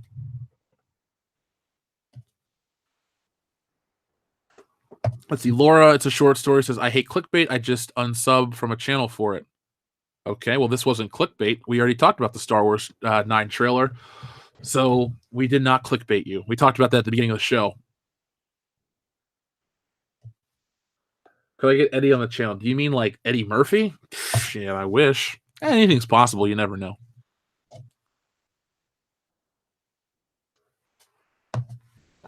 Let's see about the horse scene. Let's see. What I find annoying is the mainstream channels put soy face on to convey excitement, but when you take a look, you see how fake they are. Well, 2018 was the year that the soy-faced, fake advertising arms of these companies really were exposed. I'm not trying to pull a Review Tech USA card, but realistically, they're advertising. That's all they are. They're marketing for a movie studio. That is not my cup of tea. If I want an honest opinion of something, I want an honest opinion. I'm trying to think of a critic. I don't watch any more internet critics or anything like that. I make my own content. I go see the movies myself. The only dudes that I'll watch movie reviews on, and they're not even new movie reviews. They're a channel. They're called We Watched a Movie. I love them. They're kind of local. We have more subscribers. I know that doesn't mean anything in the long scheme, but I'd like to collaborate with them next year closer to Halloween. Do me a favor. When you're done here, check out We Watched a Movie and watch one of their videos. They're fun. They talk mostly about horror, but they're two good dudes and they're entertaining. Say World Class Bullshitters sent you. They'll catch on. We'll make that connection real quick. Laura, it's a short story, says, oh, no, not you. Sorry, other channels. Oh, okay. I thought, because people keep saying about what's with the 9 trailer. Like I said, we talked about that earlier, but I'm glad we got that caught up. I like you, Laura. It's a short story. Or Laura, Ryan stole my fan fiction story. I remember you. I'd hate to see you leave. Chris Stuckman hated Halloween 3 only because Tom Atkins was a pervert in a few scenes, even though he wasn't. Yeah, that's the kind of stupid shit. The only thing Chris Stuckman ever did good, in my opinion, was talk about how wrong people are calling the Green Goblin costume and Spider-Man a Power Ranger suit. Other than that, all of his opinions, well, his opinions aren't wrong. I can't put it like that. But I find his criticisms to be invalid on a lot of topics. Therefore, I just stopped watching. I'm not going to go to his comment section and cause him problems or say anything bad about him personally. I just left the community because I don't feel a need to spend my time watching his reviews. Much like the Flick Pit critic, I don't watch him anymore. There's just so many of them. Even the nostalgia critic and stuff like that. It's funny. In hindsight, the person who has had the most longevity with an internet career and really hasn't missed too much of a beat is the Angry Video Game Nerd. Yeah, there was a couple years where he was trying to do his movie stuff and Board James and all this other crap that some people watched, some people didn't. But he kept you strung along enough with the nerd to where you were excited. You would still keep watching the channel. And now he's put out, I don't know, 10 nerd videos this year, maybe more. I've watched every one, and they've always been fun. It takes me back to being in college and late high school, having a great time. But he has stayed pretty pure, and I respect James Rolfe for what he said about Ghostbusters, and I think his opinions on certain things are close to mine. And it's interesting to hear him recommend things I've never seen. Because I know how he feels about certain genres and certain types of entertainment, I'm willing to give him a chance. So overall, I think the nerd has had the best career. Have I ever watched Schmoes Knows? No, because I've seen the Schmoes on Screen Junkies. Again, I think they suck, especially Christian Harloff. That dude is just a big bully. He would always try to bully people into, what? You don't like this? You don't like this? Shut the fuck up, dude. Seriously. I'm waiting for someone to just tell those people to, just shut their mouths. But, they would be afraid. Laura, it's a short story. Thank you very much again. Second to clickbait, I also hate social media drama. Yeah, I do too. We don't really get into that. I've never spoken to Ryan Johnson on Twitter. I've never spoken to any of these people. That's just not my thing. I speak to you guys. We have a lot of fun, and I really, have a great audience that continues to grow. And I'll just be happy with what I got instead of creating drama. Believe me, I produce good content that millions of people will watch, and that's how I want the attention brought to me. Let's see. Mark Ellis is a joke. I don't even watch that motherfucker. Chad AVGN is better than the Virgin Nostalgia Critic. I would believe that the Nostalgia Critic has never been laid in my life or his life. I used to really like him and Spoonie and all those guys. Spoonie is the only person I've ever reached out to. Back when there was that Channel Not So Awesome drama, I said, hey, man, I got a decent channel. You want to come on and talk about the no, I don't do free interviews.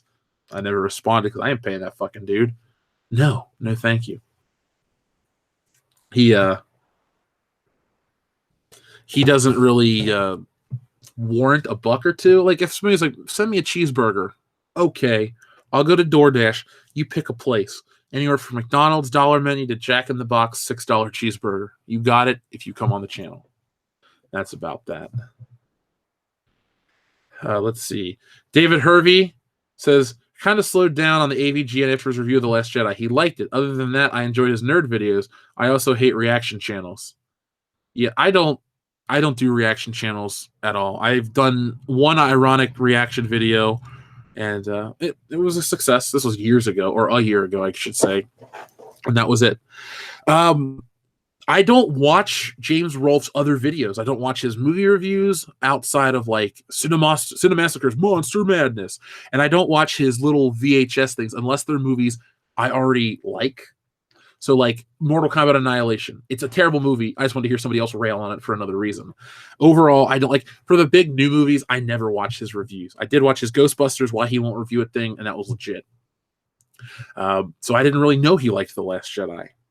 Thankfully, the angry video game nerd hasn't talked about it. Only James Rolfe.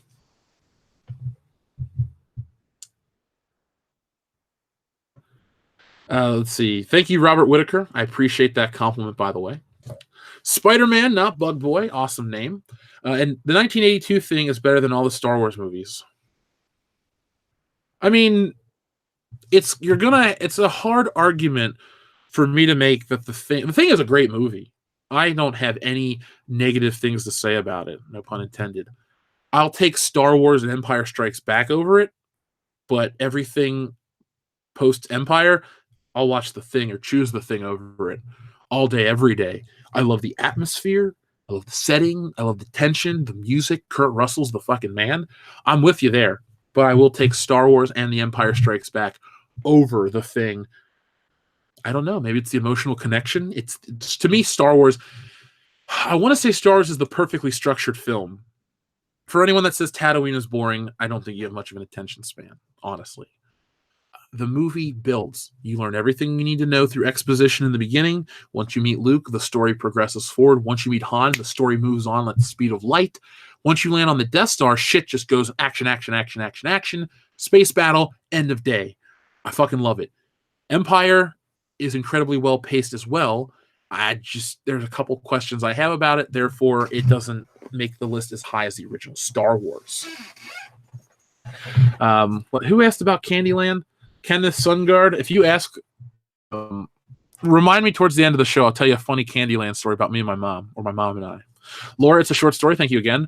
What are your thoughts on Grace Randolph or Odin? So Odin's movie blog, I subscribe to his channel. I guess he's part of the fandom menace, and I want to help everybody that's part of this, reach a certain level of success, high levels of success. These people are cool.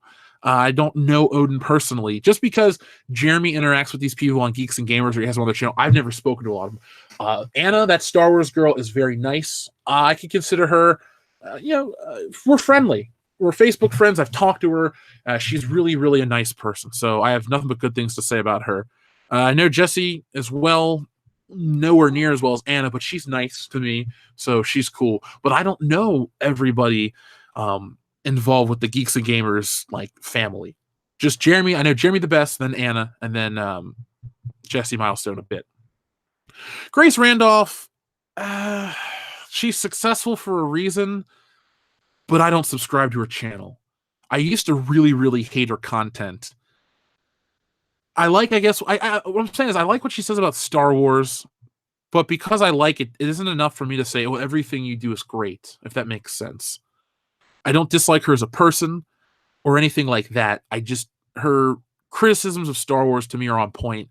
And then some of her praising of, DC, she was fired by Marvel, I believe, at one point. So I don't know. She's just okay is the best thing I can say.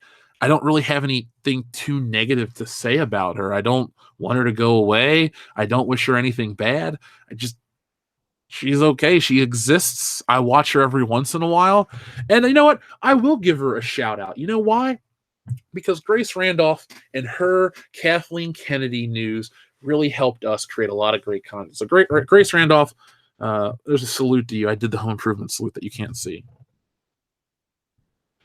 Ethan Long, thank you very much. Do you watch Atop the Fourth Wall, where bad comics burn? I used to. I can't stand Linkar anymore. Not really a personal dig. I don't dislike him as a guy or what he does on his off time. That's fine.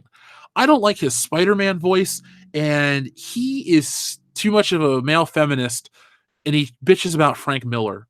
Frank Miller is one of the greatest comic book creators of all time. Get over yourself, dude. Okay? I'm the goddamn Batman. Oh my God, get over it. You can run a joke into the ground. Let's see you create a comic book.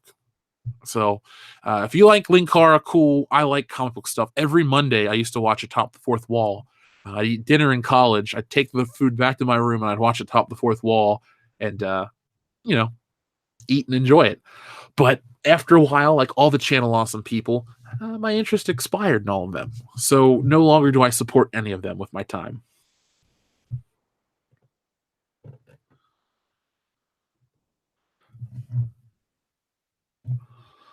Thank you, DJ D Show. Let's see. Christian Harloff mocked another person for saying Batman 89 was his favorite Batman film. Oh, you're blinded by nostalgia? Do I ever act like that to you, Jeff? If Christian Harloff said that, I'm going to say, are you blind? What would I say to him in that argument? Besides, no, fuck you, because that would admit I don't have an argument. So I say, are you blinded by nostalgia? I say, no, I see a quality film and I don't jump on the bandwagon like everyone did with The Dark Knight, you sycophantic bitch. There we go. That's what I'd say to him. I'd love to have him on the channel and debate him over some Star Wars. This isn't a call out, so don't anyone say, oh, world class bull. And anyway, put it like this. If you post that on Twitter, we're no longer friends. So don't go making up lies. But next year, I'd like to have a debate with that guy about not just Star Wars, but movies in general and see what we can have. That could be a lot of fun. Nicholas Glenn, thank you very much. Did you ever play the board game Fireball Island? I did not. Played Monopoly, played Candyland, played Operation, Game of Life, Hungry Hungry Hippos, but never, ever Fireball Island. Wild Warlock, it's been a while, but thank you very much. They have made a green pea and mayonnaise pizza. Ooh, the pro-pineapple and anti-pineapple war needs to be put aside to destroy this evil. And hello, C-word. Well, hello, C-word. Do you do, my friend? Green pea and mayonnaise pizza. That sounds disgusting. Ugh. See, I think most people bitch about pineapple pizza because it's a thing on the internet to bitch about. Pineapple pizza, I love it. It's delicious. If you haven't had it and you're bitching about it, take a bite. You know what? To shut up the people about the pineapple pizza argument, I'd take a taste of this green pea and mayonnaise pizza. If it sucks, I can give you an honest appraisal of the situation. Now, if it's like pizza crust with mayonnaise and green peas on top, ugh. And I like mayonnaise on sandwiches and then Miracle Whip, and potato salad and all that stuff. But I can't eat straight mayonnaise. The smell of it makes me want to vomit. Oof. But pineapple and ham pizza is my favorite. The other day on Facebook, we had one of those, those memory things on Facebook. A pineapple and ham pizza made by my mom popped up. And I was like, Mom, I wish you were making one of those right now. But we went to O'Charlie's instead. So pro pineapple, people like pineapple, green pea mayonnaise, and turkey leg pizza, Nick's favorite. Let's see. Problem is that pineapples are far too hot while pizza itself has already cooled down. I've never had that issue because usually the places I go or when I make it myself put crushed pineapple on the pizza. So I enjoy it. I really enjoy pineapple pizza. Oh, I was only referencing the last episode of Board James. No worries. I forget the end of the story. No, I want to tell a story for real, Kenneth. It's a funny story. You guys will get a chuckle out of it. Because I always tell you guys little bits of Jeff stories. Kendo has the Jeff story of the week, but I have genuine, Jeff stories because I'm me. Give WCBS money to eat this evil pizza. Sure. Yeah, listen to the DJD show, folks. Listen to the DJD, folks. I like bacon and extra cheese on my pizza like a real man. Well, I like that pizza too. I don't only like pineapple and ham. I don't only like pineapple or pepperoni and extra cheese or sausage and pepperoni or bacon and cheese. I like all kinds of pizzas. The only things I don't really like on pizza are mushrooms and anchovies or olives. I can do all the other toppings. And I can eat mushrooms and olives if I have to, but I never order them on my own pizza. Do you want to bet if Lando's going to be a dad in episode 9? I would bet you that he will be a dad. Duke's Brothers bet. One person gets that bet. Because I think he will be the father of Naomi Aki's character. She will be this woke, progressive, I'm in for the cause, let me call my dad to help out, and Lando's her dad type of thing. That's going to be the big twist. And you're going to get some fucking guy that goes, yeah, Lando! And everyone else is just going to be like, they announced it a year and a half ago, dude. But remember that time on Cloud City?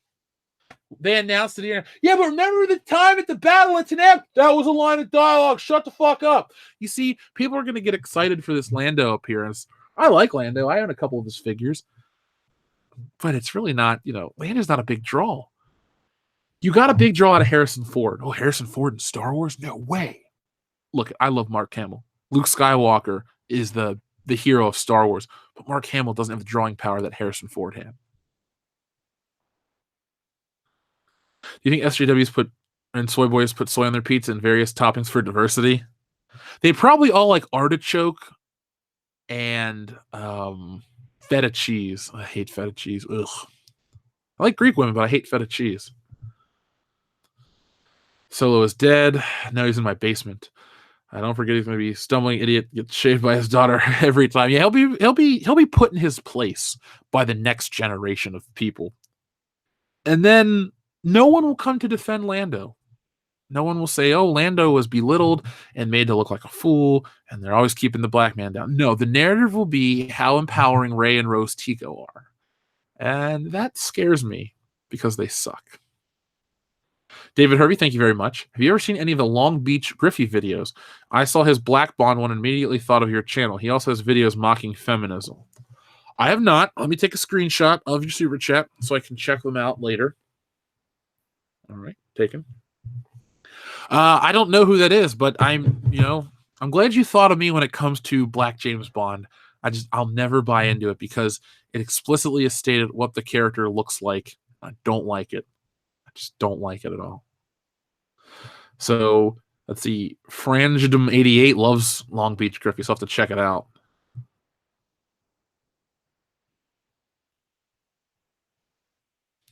Why just care for Lando? Oh, I'm not. I'm just trying to see how hypocritical that crowd of people really truly are. Oh, we care about this and that. Do you, or is this now ageism? It's just stupid. It's all stupid. It's not fun in games. It's not movies that people love. It's a culture war that's being fought. It's virtue signaling at its finest. I should do a fundraiser for another Star Wars parody comic later this year. Yeah, next year you mean? Yeah, I'm going to do more Indiegogo stuff. Believe me. This first one was awesome, and I'm having a great time. I'm getting ready to today, for those who backed us, you guys get an early bird certificate. You'll be getting that in the mail. Vistaprint has a special, so I'm going to order my things through Vistaprint today. I might even get like a gold holofoil or something. So if you're a backer of Stealing Solo, everyone gets this. I'm excited to make them, or to sell, not to sell them, to send them to you guys as a nice little gag.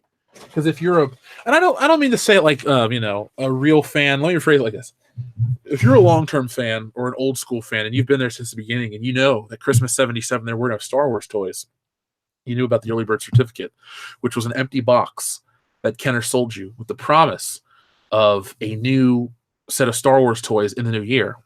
Well, Stealing Solo will not be done until early next year, but I'm giving you the promise and a certificate that you will receive it. It's just a fun little nod. You know, you love parodies and you love Star Wars and all this stuff, and we're just taking some small joke things, small non-copyrightable things that are a throwback to that.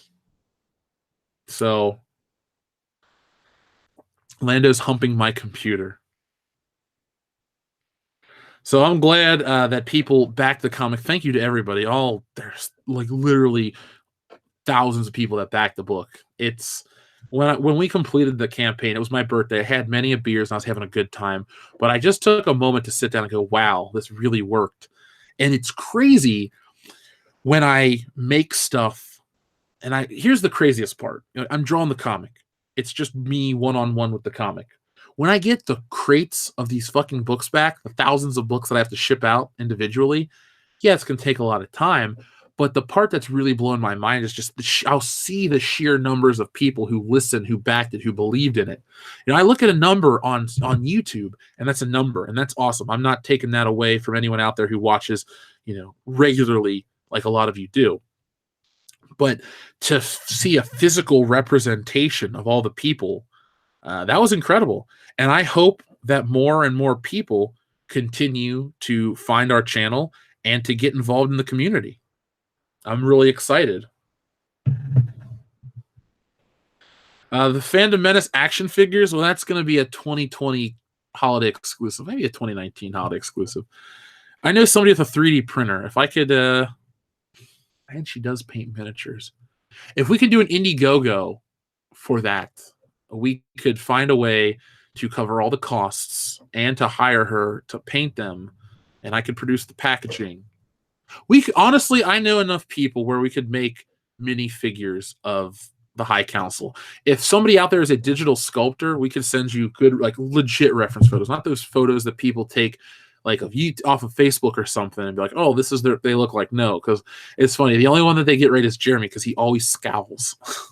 But Ethan and I, you never get a decent photo out of us because you're like, oh, there's a group of all the bullshitters in a van on their way to WrestleMania. That's close enough. Spider-Man, not Bugboy, says, don't block me, but Deckard is cooler than Solo. I wouldn't block you for that. You see, folks, we can have differing opinions. I don't expect everyone out there to say, oh, you're the best. Well, I do. But what you agree with is the best. What you think is the best is the best. I have what I like. I stand by it. I back it. You may like Trading Places or Coming to America or even Norbit over Beverly Hills Cop. But I will stay here every day and tell you Beverly Hills Cop is the best Eddie Murphy movie. It's one of the best movies of the 80s. It was more financially successful than Ghostbusters, and the music is second to none. And I'm talking the score. Well, maybe just Star Wars. But you can disagree all day long. I'd never block you. You like Blade Runner? Cool. I own Blade Runner on Blu-ray. Deckard's a fine character, but he's no Han Solo. He's no Indiana Jones. I think Indiana Jones is better than Han Solo at the end of it. Han Solo's kind of a bitch. He screams a lot. He cries. He gets beat up. Yeah. Who rescues Indiana Jones? Indiana Jones. Indiana Jones fights a tank. He fights a convoy of soldiers on a horse. He gets shot in the arm, dragged around, kicked in the dirt, almost blown up, almost has his head destroyed by God. Like, Indiana Jones is the ultimate movie badass. People would say Schwarzenegger and this and that. How badass is a fucking robot that feels no pain? Not that badass. How badass is a dude that almost has his heart ripped out as he hangs from a drawbridge over a chasm full of alligators? That's badass. And he still wins, and he's smart. And he went to school. He's a doctor. Indiana Jones covers all of it. I think Indiana Jones is a much better character than Han Solo anyway.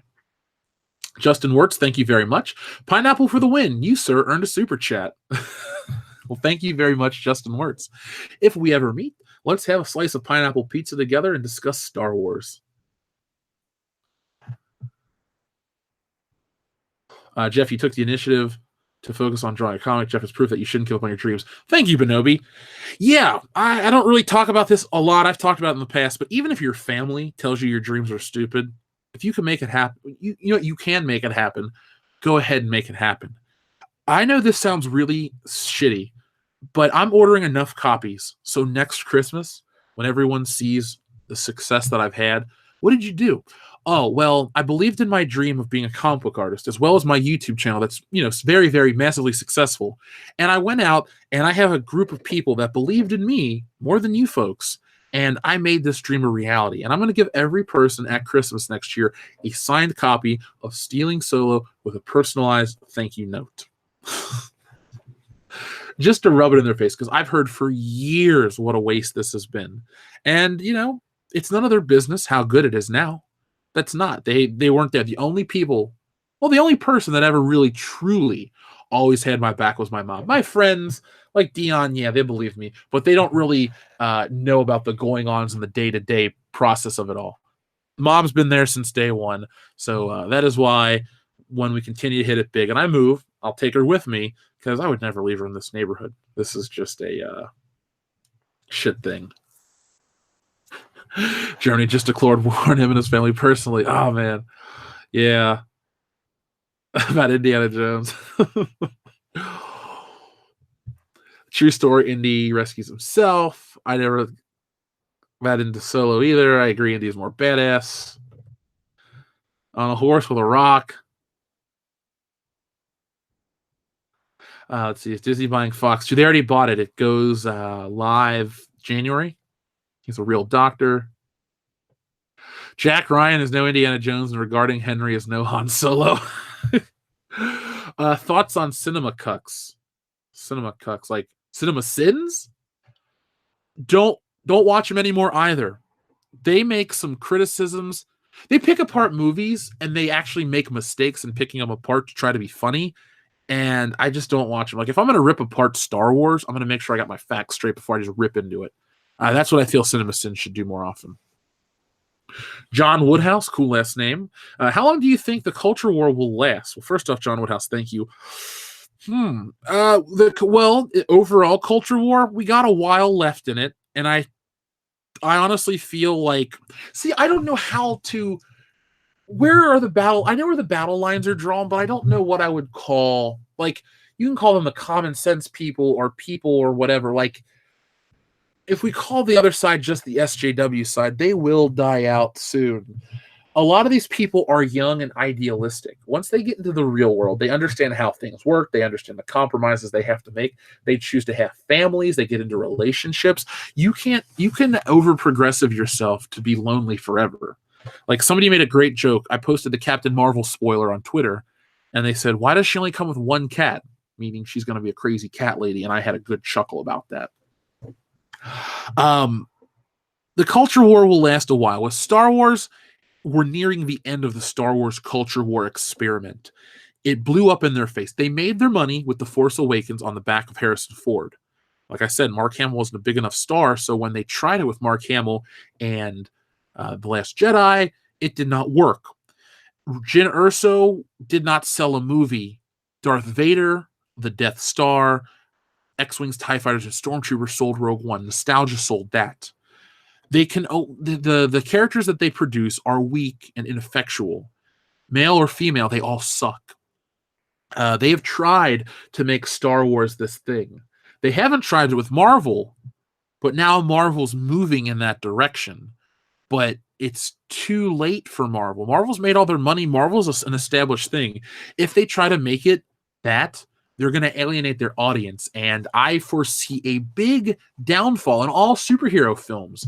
So not just Marvel, but DC. DC's already on the ropes. If Marvel crashes and burns, they're going to take them down with them, and we'll have comic book movies go the way of the Western. We'll have some, but we won't have one every month like we currently do, it feels like. So culture war's got a while left in it. I don't really see too much of the culture war in music. I don't see it. The video game, we're on the final third of it, I'd say. The video game stuff, they tried it with Gamergate. Fans rebelled. Every time they try to push this shit into a video game, it flops like Battlefield. People just will not put up with it. You're going to have other companies come in, Japanese companies. They're going to re-release old games or going to produce content that people like that appeals to male and female viewers, gamers, all that stuff. And they're going to push out. I foresee the culture war stuff really just putting an end to American entertainment viability in the marketplace. I watched Lupin the Third yesterday. a Japanese cartoon. I played Donkey Kong last night, a Japanese video game. People will go elsewhere for their entertainment. The ubiquity of the internet and the ease of access to digital content and videos and Blu-rays and all those things that can be delivered to you through Amazon. The less culture warriors of content, the better for the consumer. They'll just go consume shit that doesn't make them feel like a piece of shit. The great escapist entertainment will come back. Let's see. Cecil, did he get another comic book? I don't know. Cecil popped on when you popped on, or when you heard last night, and then I left after we went off the air because I had to get to bed. So I don't know if Cecil got another comic book. Plus, I didn't ask him because I didn't want to dredge up bad feelings. But I love Cecil. Cecil's awesome. It was fun last night because the High Council was like a Renaissance episode. You see, with Jeremy, we've hit a golden period. Like Jeremy, Ethan, and myself, we have great chemistry. It works. Cecil, Ethan, and I were, the first wave essentially, and I missed having Cecil on, so it was a lot of fun. At least Rogue One didn't totally screw up the OT like The Last Jedi did. Very true. Rogue One doesn't suck, but it's not as great as people say. It's the best Disney Star Wars film. Let's see. Jeff, we the various fandoms need to stop SJW like people of Minas Tirith defeated the bulk of Sauron's orc forces. If we don't stand, then they will take over everything. Yeah, I agree with that. It's not about attacking individuals or physically, fighting them or anything like that. But these people come in and they just tear apart great fan communities and great fun. Like there are these, culture war, I don't want to call them eco-terrorists or anything like that, but they just come in and they raze the place. They burn it down. They destroy it. Star Wars was already in a fine place. It doesn't need to be promoted like that's the Women of Star Wars book. Okay, fine. But that Han Solo book's going to outsell the Women of Star Wars book. And if some big group buys 1,000 or 100,000 copies to distribute to like shelters or schools, I don't consider that book being a success because one person bought all those copies to promote an ideology. When everybody and their mom was reading John Grisham books in the 90s, I consider that a big success. Or James Patterson books today. When people organically buy a product, it's successful. When church groups and youth groups and community groups buy up Black Panther tickets by the theater full, I don't consider that movie truly a success. It's trying to promote something, and it has the added benefit of one person with a lot of financial backing who wants to make a stance or make a statement with the product. Let's see. People liked the High Council last night. I had a great time.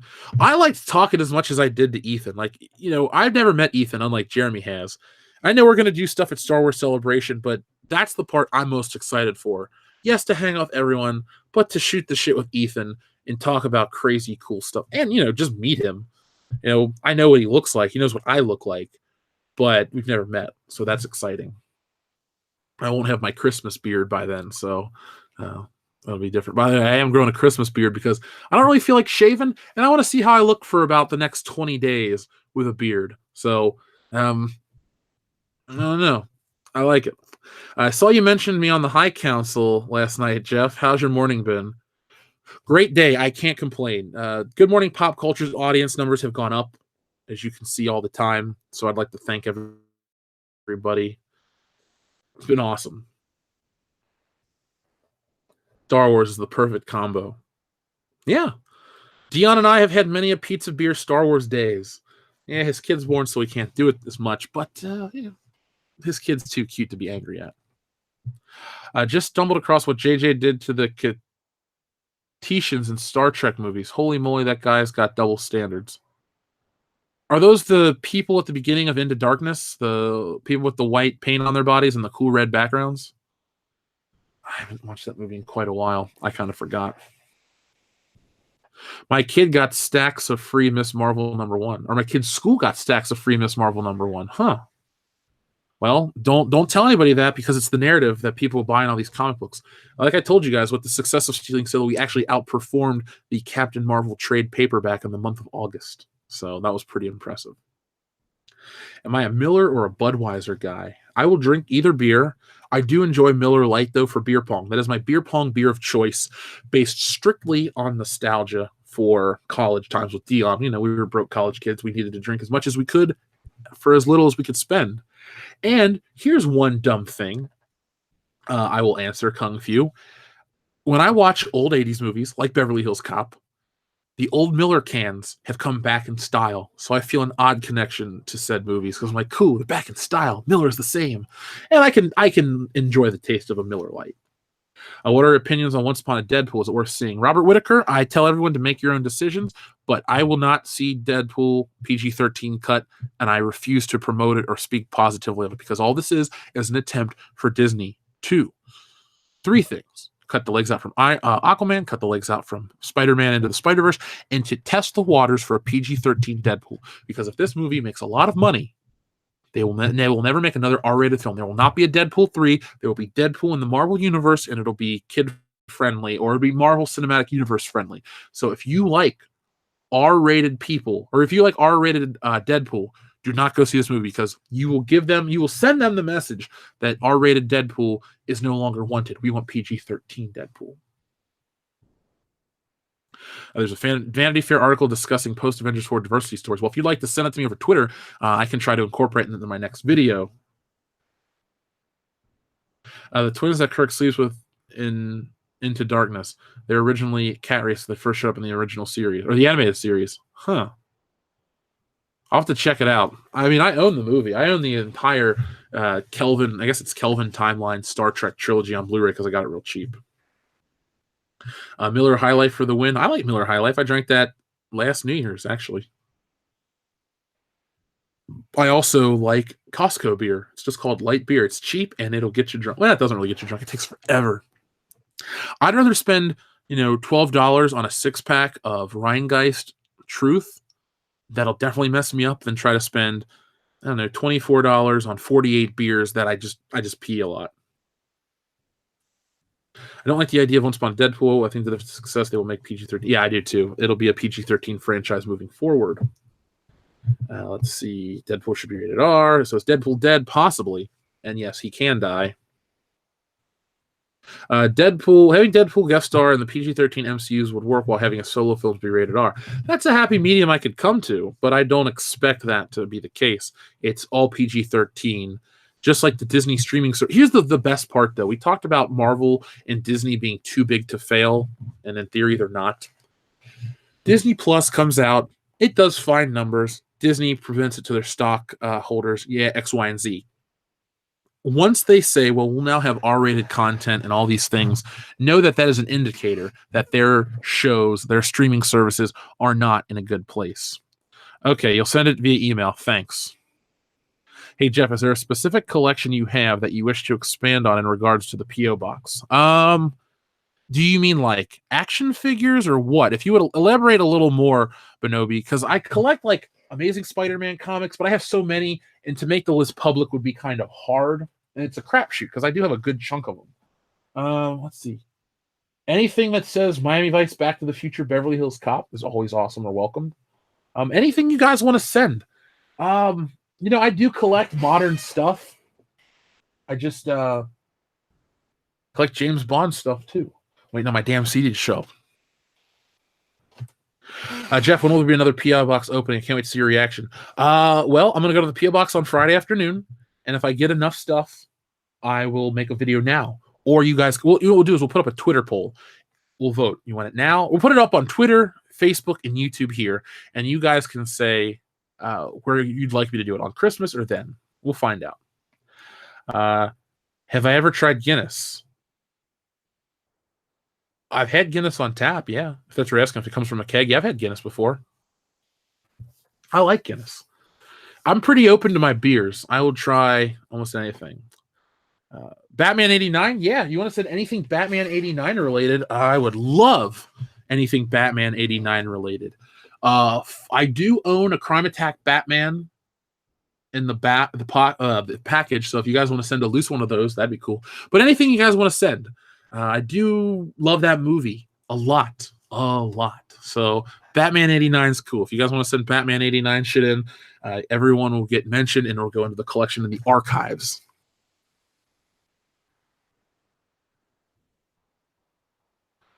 Let's see. Sony didn't have the balls to make Venom R-rated, so they turned it down to PG-13. Yeah, they did, and I didn't like it either. Huh. You'll send me a Kathleen Kennedy autograph. I would save it, actually. I wouldn't even throw it away. All right, thank you, Cesario Japan. You'll send me a Holdo action figure. I've always wanted to burn something on camera, so I guess it'll be my first. Well, folks, it is time for me to close out Good Morning Pop Culture. Yesterday was a long episode, but today I got a lot of stuff to do. Got to hit the gym, got to do stuff. Trying to find out if we're going to be able to record stuff tonight for Patreon. We got an interesting request. So if you're listening to this and you haven't subscribed to the channel yet, make sure you guys do. Check it out. It's a lot of fun. You'll enjoy being a member of World Class Bullshitters community. I'll be back tomorrow with Good Morning Pop Culture. Should have my video out. And then we'll also have World Class Bullshitters episode 151, where we discuss all kinds of fun topics. So I know you're telling me to go have some fun. Sadly, I can't. I got to get to work. But then again, it's this, and it's always fun. So I'll catch you guys tomorrow. And, oh, wait. So how was the drink that was sent to you in your P.O. box? Thoughts on it? Did you finish it already? I enjoyed it. The Yule Must was a delicious drink that my mom and I both enjoy. I've had multiple cans of it. One day I couldn't have coffee, so I had Yule Must. If they ever released it here in America, that brand, I'd buy it again. The one that came in the can was better than the one that came in the bottle, but I enjoyed it. So, guys, thank you very much, and I'll catch you guys tomorrow.